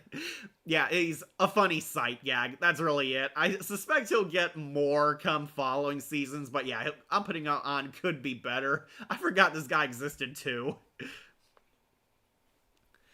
Alright, speaking of which, let's do another hotel crew member, Cherry Bomb. Cherry Bomb raising her up to S tier. Yep. You finally got your way, Hazbin fans. I like Cherry Bomb so much more in Season 2 because she finally got to do a lot more. This is Cherry Bomb, badass, sexy, femme fatale overlord, and a terrorist in hell. Cherry Bomb is basically a mad bomber, sexy bad girl who lives in hell. She's Angel Dust's only friend. We did see her in the pilot, ironically without her accent. It was kind of weird that they gave her an Australian accent in the main show itself, but in season 1, yeah, she speaks like a regular American. She was pretty cool. She's a sexy, badass character. Then season 2 gave her a lot more depth. She is kind of overcoming not telling Serpentius that she loved him, and I do like this. They humanized Cherry Bomb a lot more. She's come to admit that she loves Serpentius, sings that song Pissed, and how she longs for him, wants to see him again, feels guilty for his heroic sacrifice. Cherry Bomb, really kick-ass best friend. She's cool, she's sassy, she's hot, she's confident, and she is definitely a badass because she finally gives Valentino a well-deserved beatdown, which helped win her a lot of points. Yeah, you guys win. Cherry Bomb, definitely S tier. Now I see what fans really like about her. She honestly kind of gains a low-key redemption arc, going from kind of a selfish bad girl in the beginning to more of an anti-hero. She's still best friends with Angel, actually forms a nice bond with Husk because they both care about Angel Dust's well-being, and decides that, you know what, she is going to stick at the Hazbin Hotel. I was kind of confused about her connection to the heroes, but she confirms that she is going to stay at Hazbin Hotel. She's going to give this hero thing a chance, likely because of her romantic feelings for Serpentius. And yeah, she's basically the bruiser, the big girl. She's a fighter. She kicks ass, doesn't take names, always has the heroes' back, and finally has her happy reunion with Serpentius. Yeah, I did like that. She is kind of a tsundere here, yelling, "Why didn't you call me? You died on me and never contacted me?" And then she shows her soft side. Yeah, she's definitely one of those girls. She hooks up with Serpentius and form a cute long-distance relationship. The big question is, are they going to physically meet each other ever again? But yeah, Cherry Bomb, she is awesome. Really like her. She's fun. She's kick-ass. And actually got a nice redemption arc come season 2. Did you know that Vox used to have a Bendy in the ink machine? I love Guitar Spear and Cherry Snake. You do? Deleted that comment. Okay. I miss when Vox and a shark dog named Vark. Was that a thing?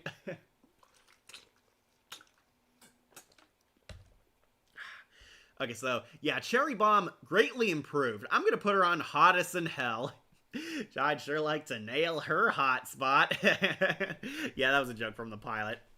Alright, next we'll do our other Cyclops, Nifty. Nifty was a character I did initially like, then Season 2 made her a lot more annoying. Nifty going on to fine character. Yeah, sadly, this is another character who dropped a few levels to me. Nifty is super funny. She does have her quirky moments. I do like her fast-paced energy, her serial killer persona. Her design is still cute and adorable, but man, did season 2 just do nothing with her. Nifty is kind of sidelined, even though she was so funny and prominent in the first season. Nifty was kind of the innocent one of the gang, then comes season 2. She is more so just there in the background supporting everyone else. She supports Charlie, supports the radio demon, supports friggin' Baxter, and it kind of made her feel less like a character. Not to mention, I do not like Nifty's song. No, I do not like Nifty's song where she sings the Japanese anime song.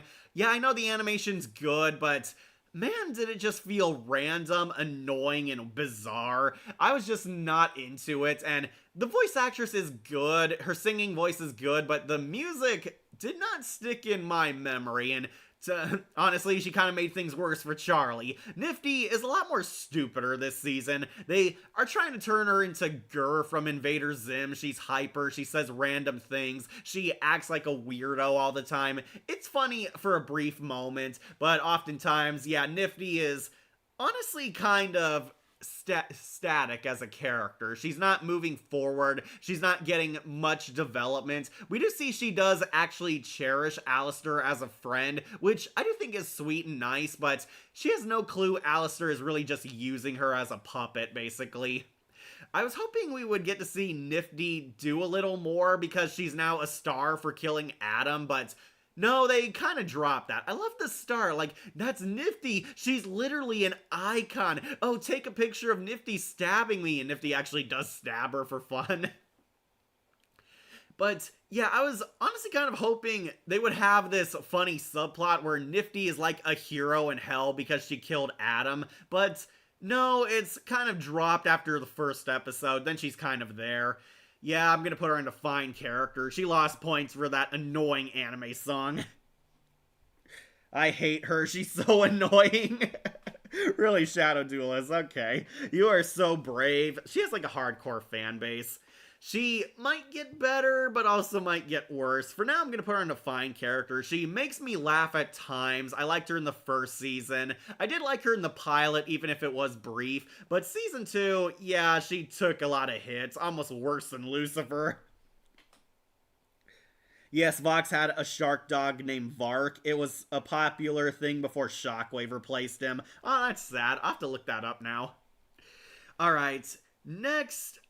let's knock off another annoying character, Mimsy. It's me, Mimsy. Yeah, worst character. I do not like Mimsy. Mimsy is annoying. Mimsy is honestly kind of Nifty 2.0 in a way. Mimsy is one of Alistair's friends from his mysterious past. I do like that they did show that Mimsy did know who Alistair was when he was alive, and basically, Mimsy is a deadbeat loser who always brings trouble to Alistair's door because Alistair usually fixes her problems for her. Mimsy owed a gambling debt to the sharks from the Greed Circle, and brought them to the hotel so Alistair could kill them for her and settle her debts. And yeah, she basically willingly brought danger to the hotel, acts like an obnoxious cow, and ruined Hell's Greatest Dad by interrupting it. Yeah, do not like this character. I think she's the worst of the show, and was so glad she didn't come back in season 2. I hate her, so annoying. Hope that applies to Mimsy too. Alright, next I'll knock off St. Peter, and St. Peter is another fine character. I do like him. He's voiced by, what's his name? Like Darren Criss or something like that from a Harry Potter musical. Has a great singing voice. I do actually like Welcome to Heaven, even though it's the shortest song in the entire series.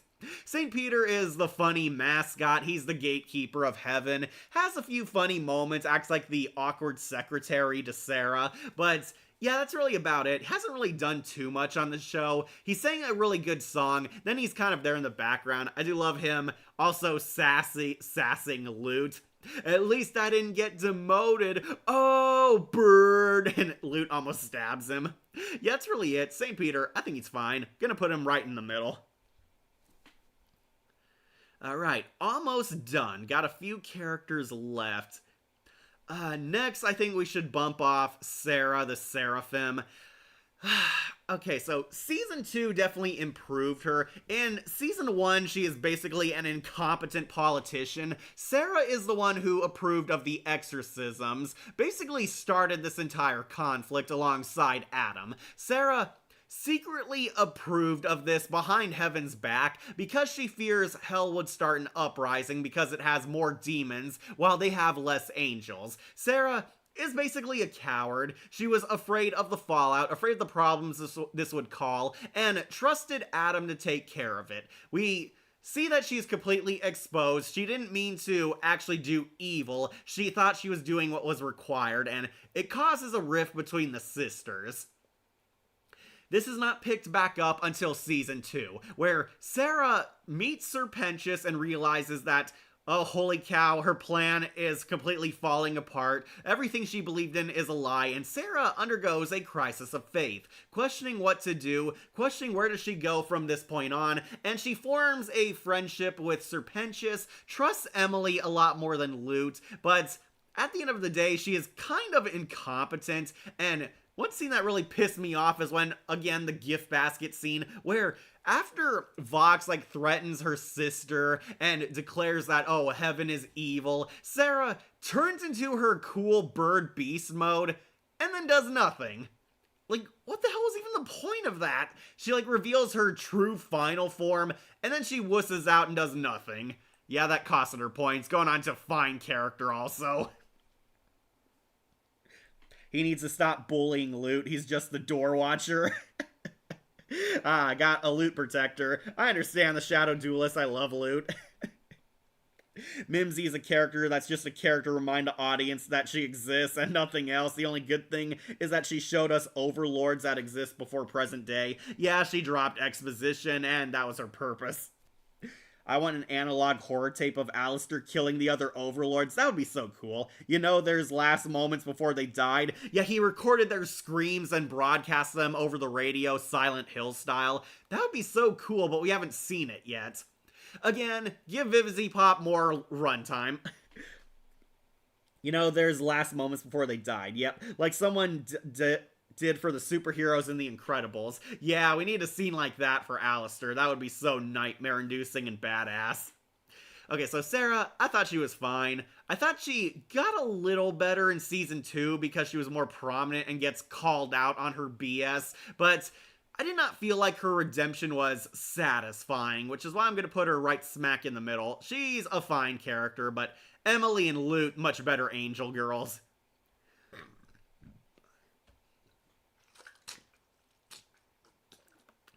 Speaking of better angel girls, let's do our last one. The Speaker of God, who is going on to Hottest in Hell, or I should say Heaven. I really liked this character. She was really awesome, and she only had one episode. This is the Speaker of God. She does exactly what her title implies. She speaks on God's behalf, and she is so enchanting and magical. I was kind of impressed this character even existed in this show. Yeah, they treat the speaker dead seriously. Give her a lot more honor, respect, and grace. Feels elegant, of course, as if you're talking to God the Almighty himself. The Speaker of God shows up and is the voice of reason in the Heaven Council, and shows mercy towards Serpentius, actually shows him compassion and love, and tells him, it's okay, child, share your story with us, explain how you got here. And this girl also has the best song, where Sarah and the Speaker of God have a heart-to-heart where she basically gives Sarah advice that you made your mistakes and you have to atone for them, but Sarah doesn't know what to do. Gives her cryptic advice that you have to take responsibility, you have to fix this yourself, you have to show your compassion, and it is honestly pretty beautiful. Yeah, I'm kind of shocked. Hazbin Hotel had this enchanting Twilight Zone moment where this character comes in, is elegant, graceful, and never once treated as a joke. Yeah, she doesn't tell any one-liner or joke or has a goofy scene. She is treated like literally God himself. I don't like Sarah. I feel like she has so much screen time then. Characters like Abel. Yeah, Abel should have had time to shine. Yeah, I have mixed feelings on Sarah. I understand what they're going for, but I don't think her character arc has been satisfying, especially under these top dogs up here in S tier. Speaking of which, yeah, Speaker of God, basically she's like a total one-scene wonder. She came, she was awesome, and then she disappears because we can't have God getting too wrapped up in the story because he's too OP.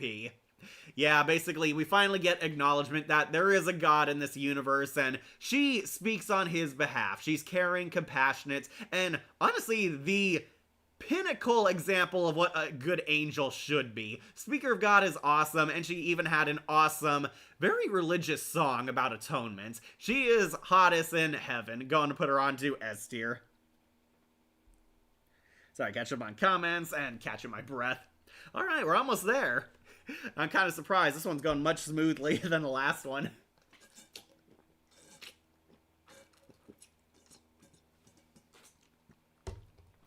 Alright, so who to do next? Honestly got a lot of decent characters here. Next, I think we'll do the news reporters. Katie Killjoy, who is pretty funny. I'm gonna put her onto A tier. Believe it or not, I think she was a bit lower. Katie Killjoy is the corrupt news anchor doing anything for ratings, and low-key a mean girl trying to pick on Charlie. Now, I love the voice actress in the pilot. I thought she did a very phenomenal job making you hate her. Then she became replaced by Brendan Rogers doing a very bad female voice. Yeah, I know Brendan Rogers is hilarious. He's a good actor, but it is so obviously a guy voicing this character now. Katie Killjoy is basically this evil bitch. She's a mean girl. She's the hottest news anchor and completely a simp for Vox until the finale. She plays a part in trying to defame the hotel and trying to make Charlie look like a fool, which she succeeds at because Charlie's so stupid in this season. I would say I do like the joke where she tries to come on to Vox and tries to sleep with him, and Vox is like, yeah, no, I'm not having any of that. Yeah, even Vox finds her unattractive. It's implied Katie Killjoy is actually a Spider-Woman, like a Black Widow, who looks like a sexy human woman. Wish we got a little more of that, but we get teases and hints of it. Speaker of God is probably the best new character in Season 2, because compilation isn't that hard. Yeah. Speaker of God was awesome. Alistair is going to be the main antagonist in Season 3, and it's going to be weird because he's been with us throughout our whole lives before the series came out. If he dies, it's going to be weird. Yeah, I thought Season 3 was going to introduce Arachnus, Angel Dust's dad. They kept teasing and hinting at him. We see Angel Dust's brother walking around.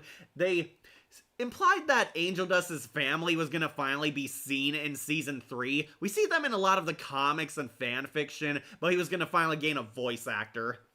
Anyways, Katie Killjoy, yeah, she's pretty funny. Then she starts kissing up to Valentino once he's in charge. Funny side character. Brendan Rogers definitely has a few funny lines. Speaking of which, Tom Trench is also going on to find character. He hasn't done too much yet. I found him hilarious in the pilot because he did kind of have some standards over Katie. Basically, Katie's beleaguered assistant who doesn't like her. He's a co-star, but Katie hogs the spotlight. Has his funny moments. I do like his Trump wig and the weird gas mask design. Tom Trench is pretty sympathetic, has his good moments, but ultimately just a fine character. Yeah, Speaker of God is really awesome. I don't like Sarah. Okay, read that one. Yeah, Sarah definitely has some haters, and they're pretty much right to hate her after all this. Alright, got a bunch of overlords left. Next, we'll knock off our last bad character, Lilith. Lilith has done nothing in this entire show. Lilith, I'm going to also put on absolute 0. And yeah, I'll put Baxter above her, honestly. Okay, guys, this can easily change, but at this point in time, Lilith has done nothing.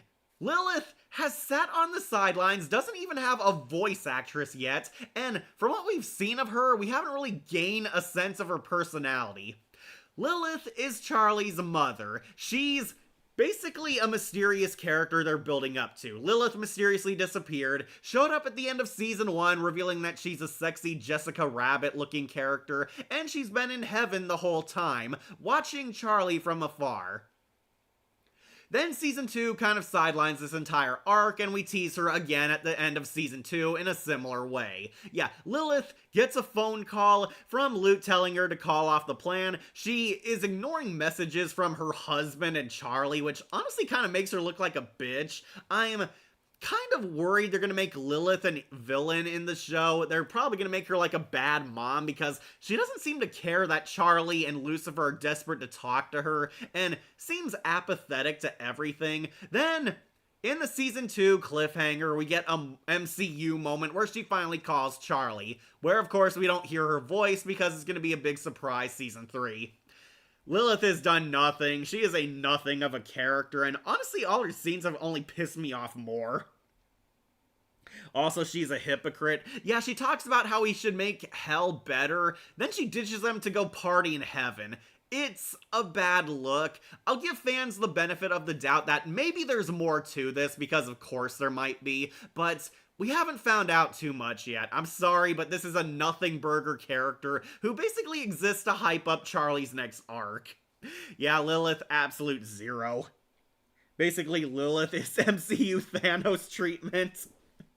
Hopefully she doesn't end up like Kang the Conqueror. I didn't like the Morningstar family. I used to like Lucifer. He lost some points this season. Lilith, what a wasted character because we don't know anything about her. She just sits around and does nothing. She didn't have a single line. She doesn't have any personality or what her motives are at all. Yet she was trying to make hell great again, then seemingly disappeared, and from the way it's framed, it looks like she ditched that to go party in heaven, leaving her husband and daughter behind who actually loved her, which, again, makes her look like a bad mom. Yeah, Lilith, not in a good light so far. Season 3 might fix this, folks. This could change, but for now, absolute zero, because she has zero depth. Alright, next we'll bump off Zestiel. Zestiel is the eldest demon in hell, and honestly hasn't done too much, but I'll put him onto fine character. Yeah, I'll put him above St. Peter, at least. This is Zestiel, basically a cool side character. He's a part of the Overlord Council and implied to be Carmella's new lover in hell. Yeah, I'm calling it. I think Carmella and Zestiel are a couple. They're always hanging out together, and the pilot showed they slept in the same room together. Not too hard to put 2 and 2 together there. Zestiel has this really cool, like, old Shakespearean voice. Very cool, very mysterious. People fear him, and he and Alistair seem to have a villain friendship going on. Some fans speculate that Zestiel is actually Cain.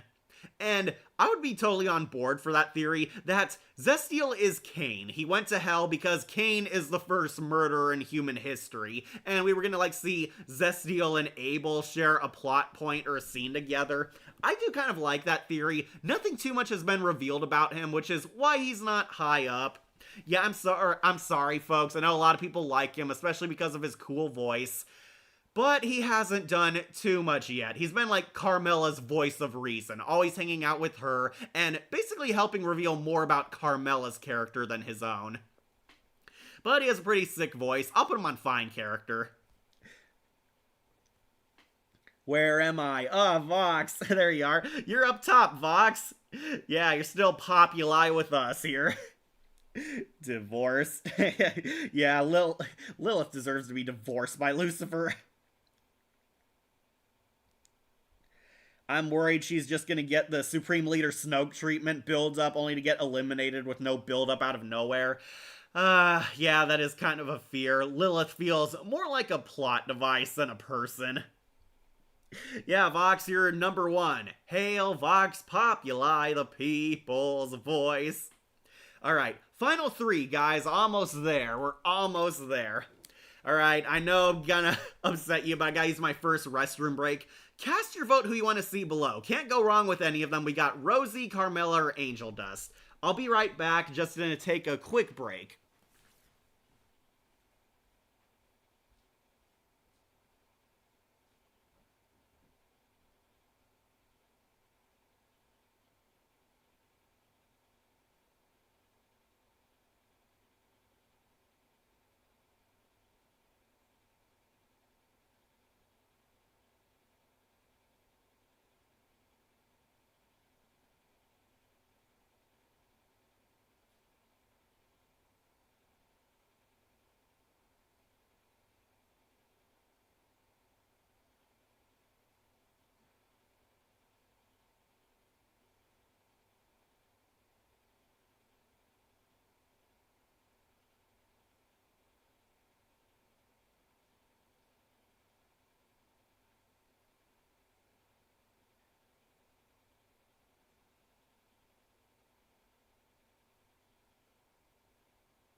Alright, Cat's back, ready to check in.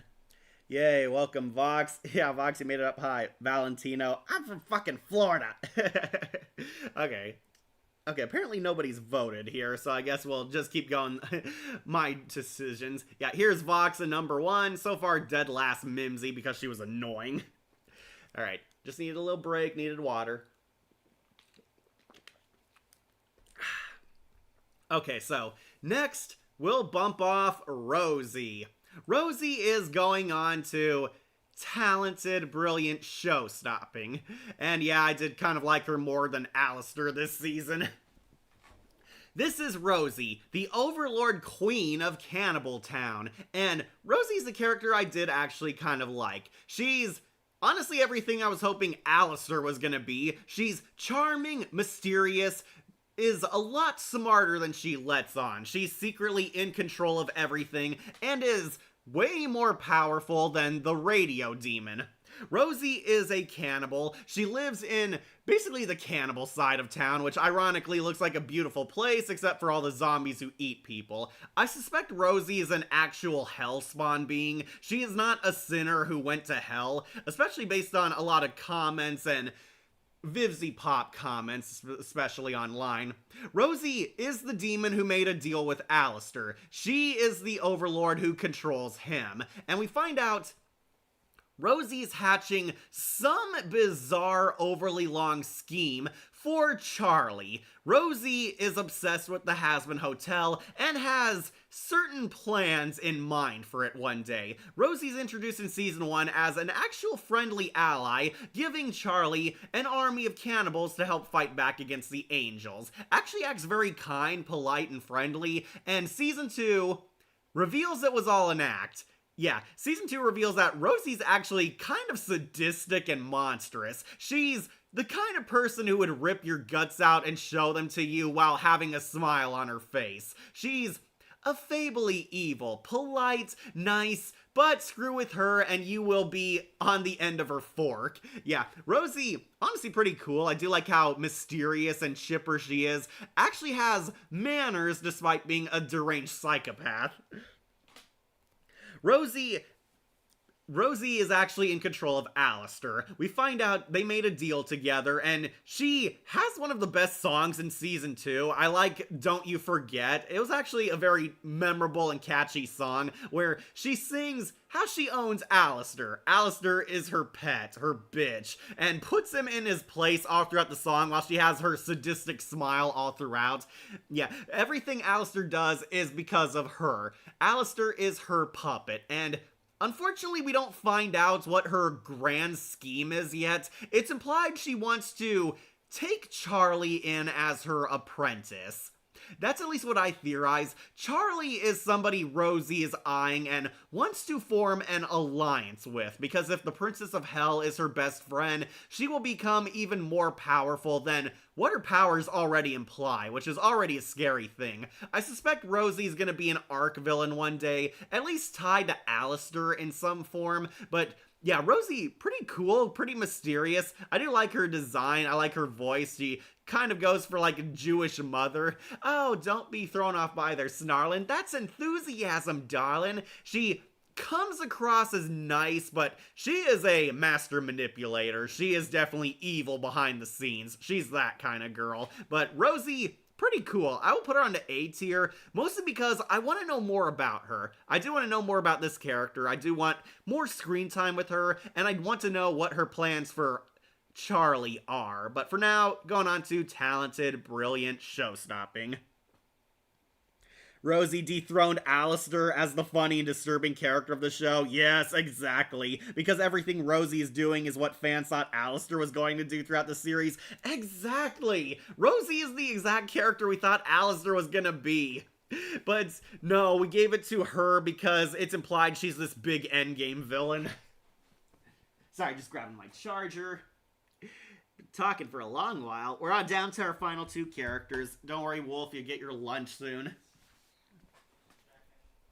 Alright, next, last Overlord, Carmilla. Carmilla Carmine, she was basically the weapons dealer of hell. She supplies arms, technology, helps funds weaponry. She's an arms dealer. Carmilla was implied to be a gangster in life until she died and landed in hell, where she rebuilt herself up as an empire. She does deals with all the gangs, but we find out Carmilla has a noble side to her. Now, I am not a fan of Out for Love, but I will admit Carmilla has like a very enchanting singing voice, especially in season 2 where she joins the choir.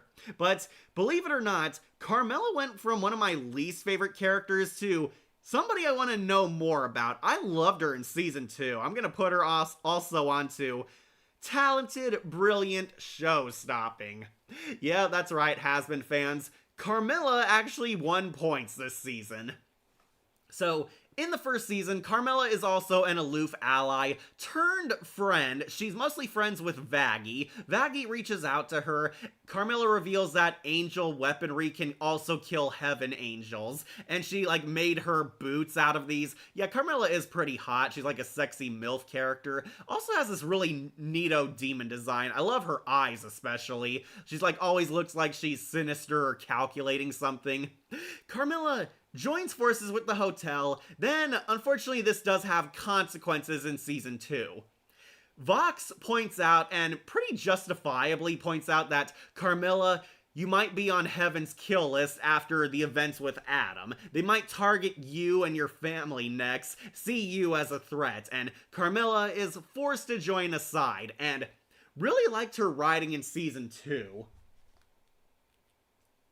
See some comments.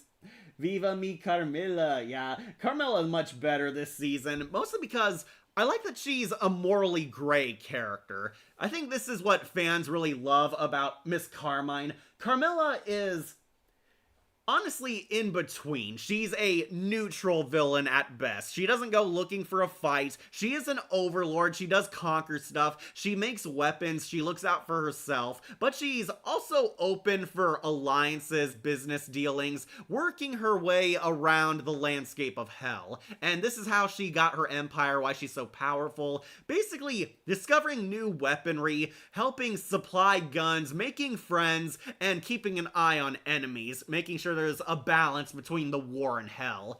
And this kind of falls apart come season 2. I do like Vox is absolutely right. Carmilla might be on their hit list because she helped build the angel weapons that killed Adam. Carmilla sees that Vox has a point and does make a deal with him. She builds the heaven cannon for him. And at first she's on Vox's side, albeit reluctantly. And I really like her character arc here, because she's stuck in the middle. Like, Charlie and Vaggie come begging to her, please, Carmilla, you have to help us. Why are you siding with Vox? And it's because, well, Vox has a solution, you guys don't.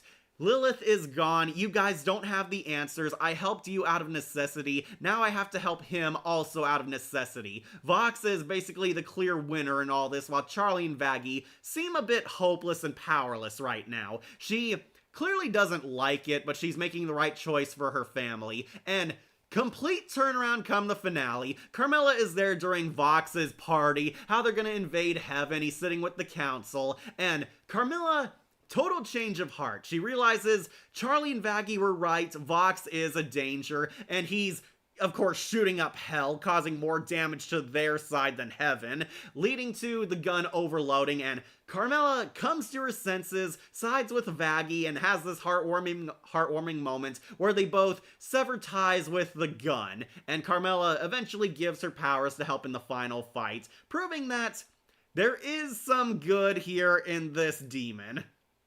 And yeah, I will admit, I like Carmilla a lot more this season. In season 1, she was kind of dropped upon us. Like, no build-up, and it's a huge twist that she killed the angel, but we didn't even know who she was until then. Here, we actually do get to see her character growing. Carmilla is coming out of her cynical shell, showing shades of an anti-hero, becoming nicer, and she and Vaggie once again become friends, implying that Carmilla and Vaggie will definitely be seeing each other again, and she hooks up with Zestiel in the end. Really liked her sexy dress she wore to the gala at Vox's place. I thought she looked hotter there than with her normal design, but yeah, Carmilla, 1 point, she's a cool character, now she made it onto A tier. Will she make it higher? We'll see come next season. But for now, yeah, I agree. She's pretty awesome. Alright, made it to our last character. Let's end things on a high note with the #1 porn star, Angel Dust.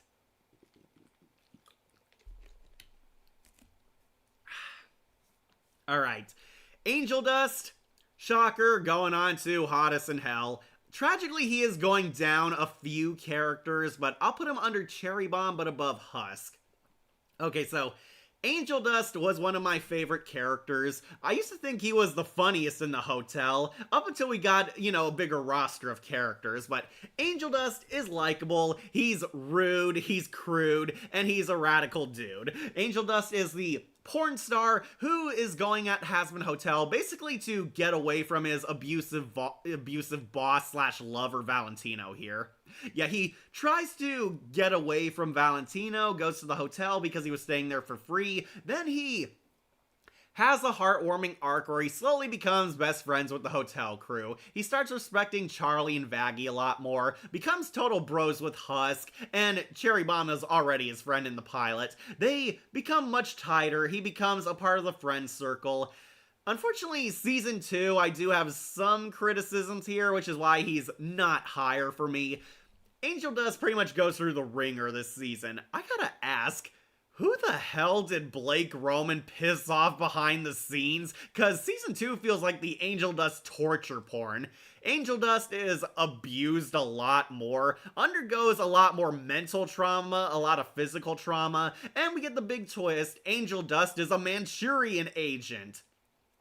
He was hypnotized by Vox into being a mole on the hotel. He's undercover, spying for Charlie, not of his own free will, mind you. He was mesmerized by Vox's hypno-eye, and he's secretly been ratting them out to Vox for possibly years at this rate. Yeah, every time he's been seeing Valentino, Vox implants his mind with brainwashing. He snitched to Vox about their weaknesses. It's how Vox was able to one-up Lucifer, how he's been humiliating Charlie at every turn, and how he knew the radio demon was there. Basically, Angel has been a spy, but an unknowing spy.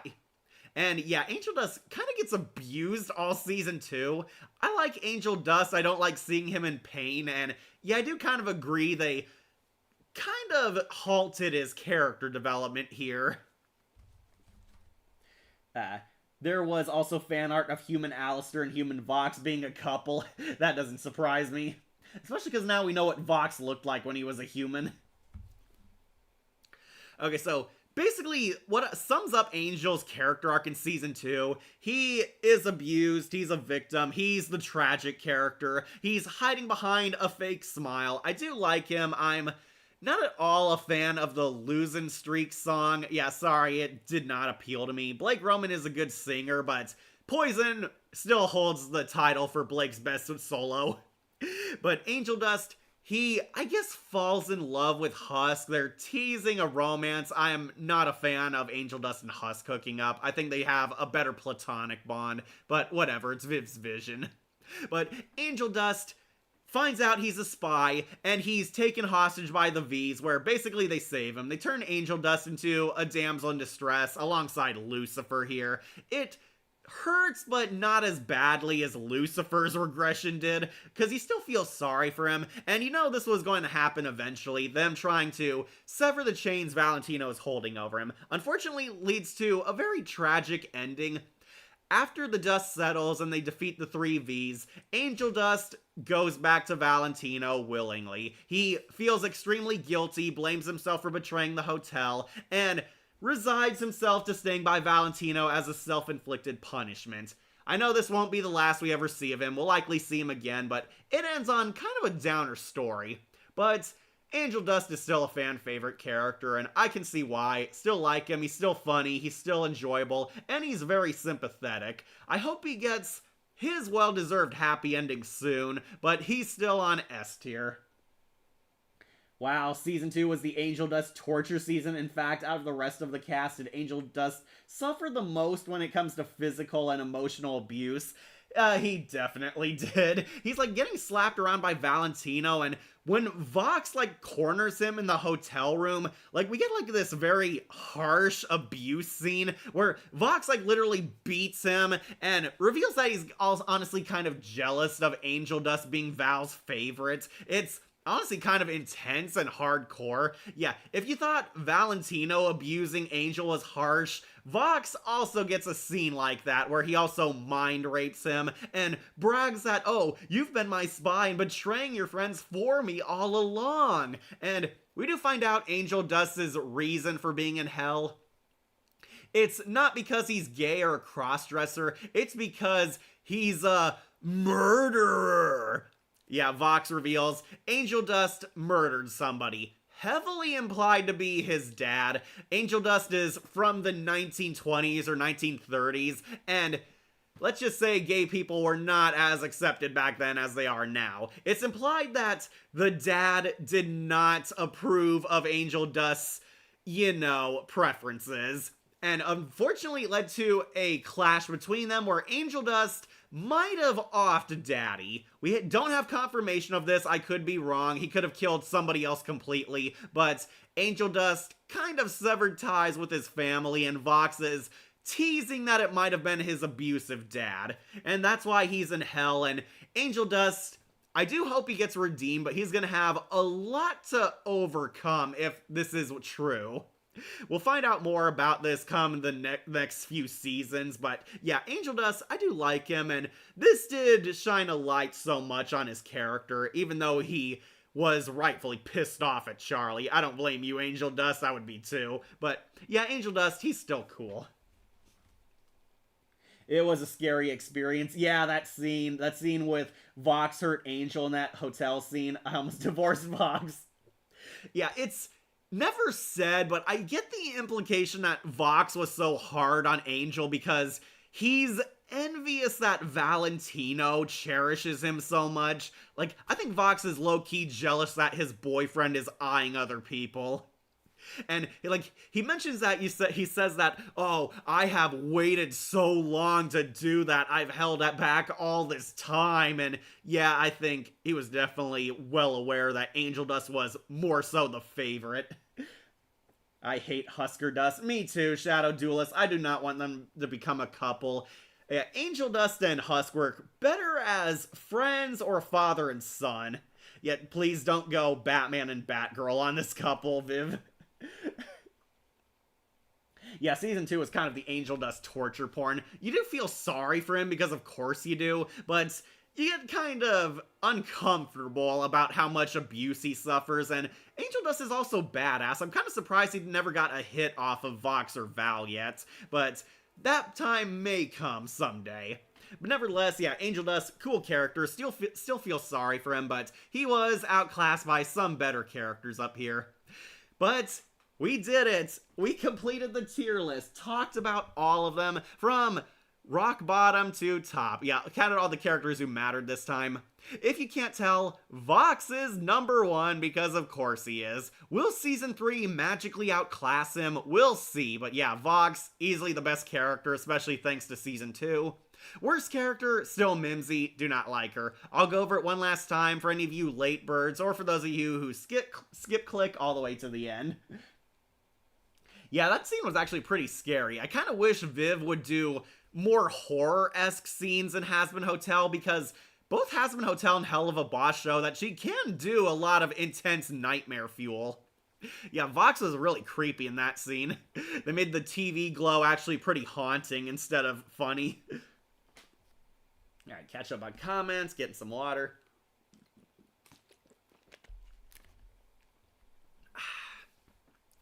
Okay, let's go over this. Absolute zero, worst character, Mimsy by far. She ruined the best song, okay?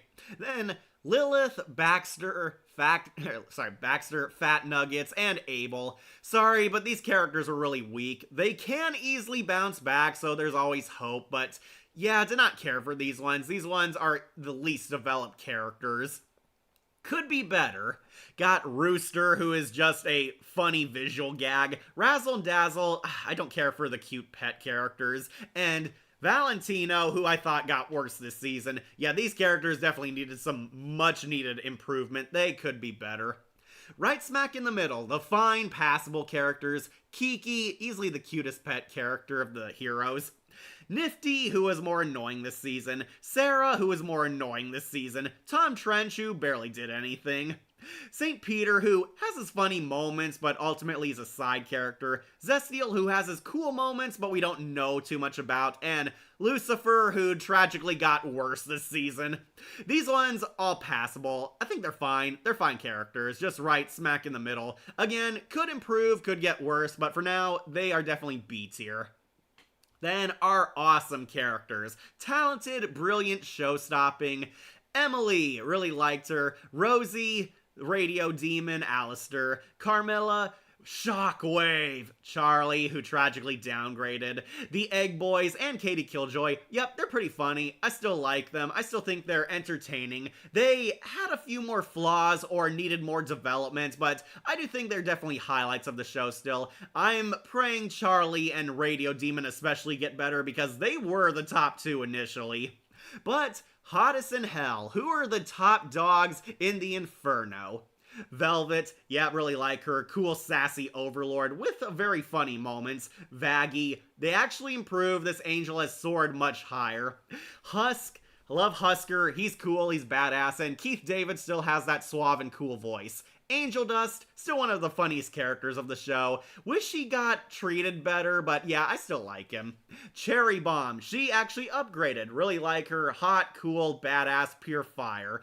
Adam, yep, he still makes me laugh. Really funny antagonist.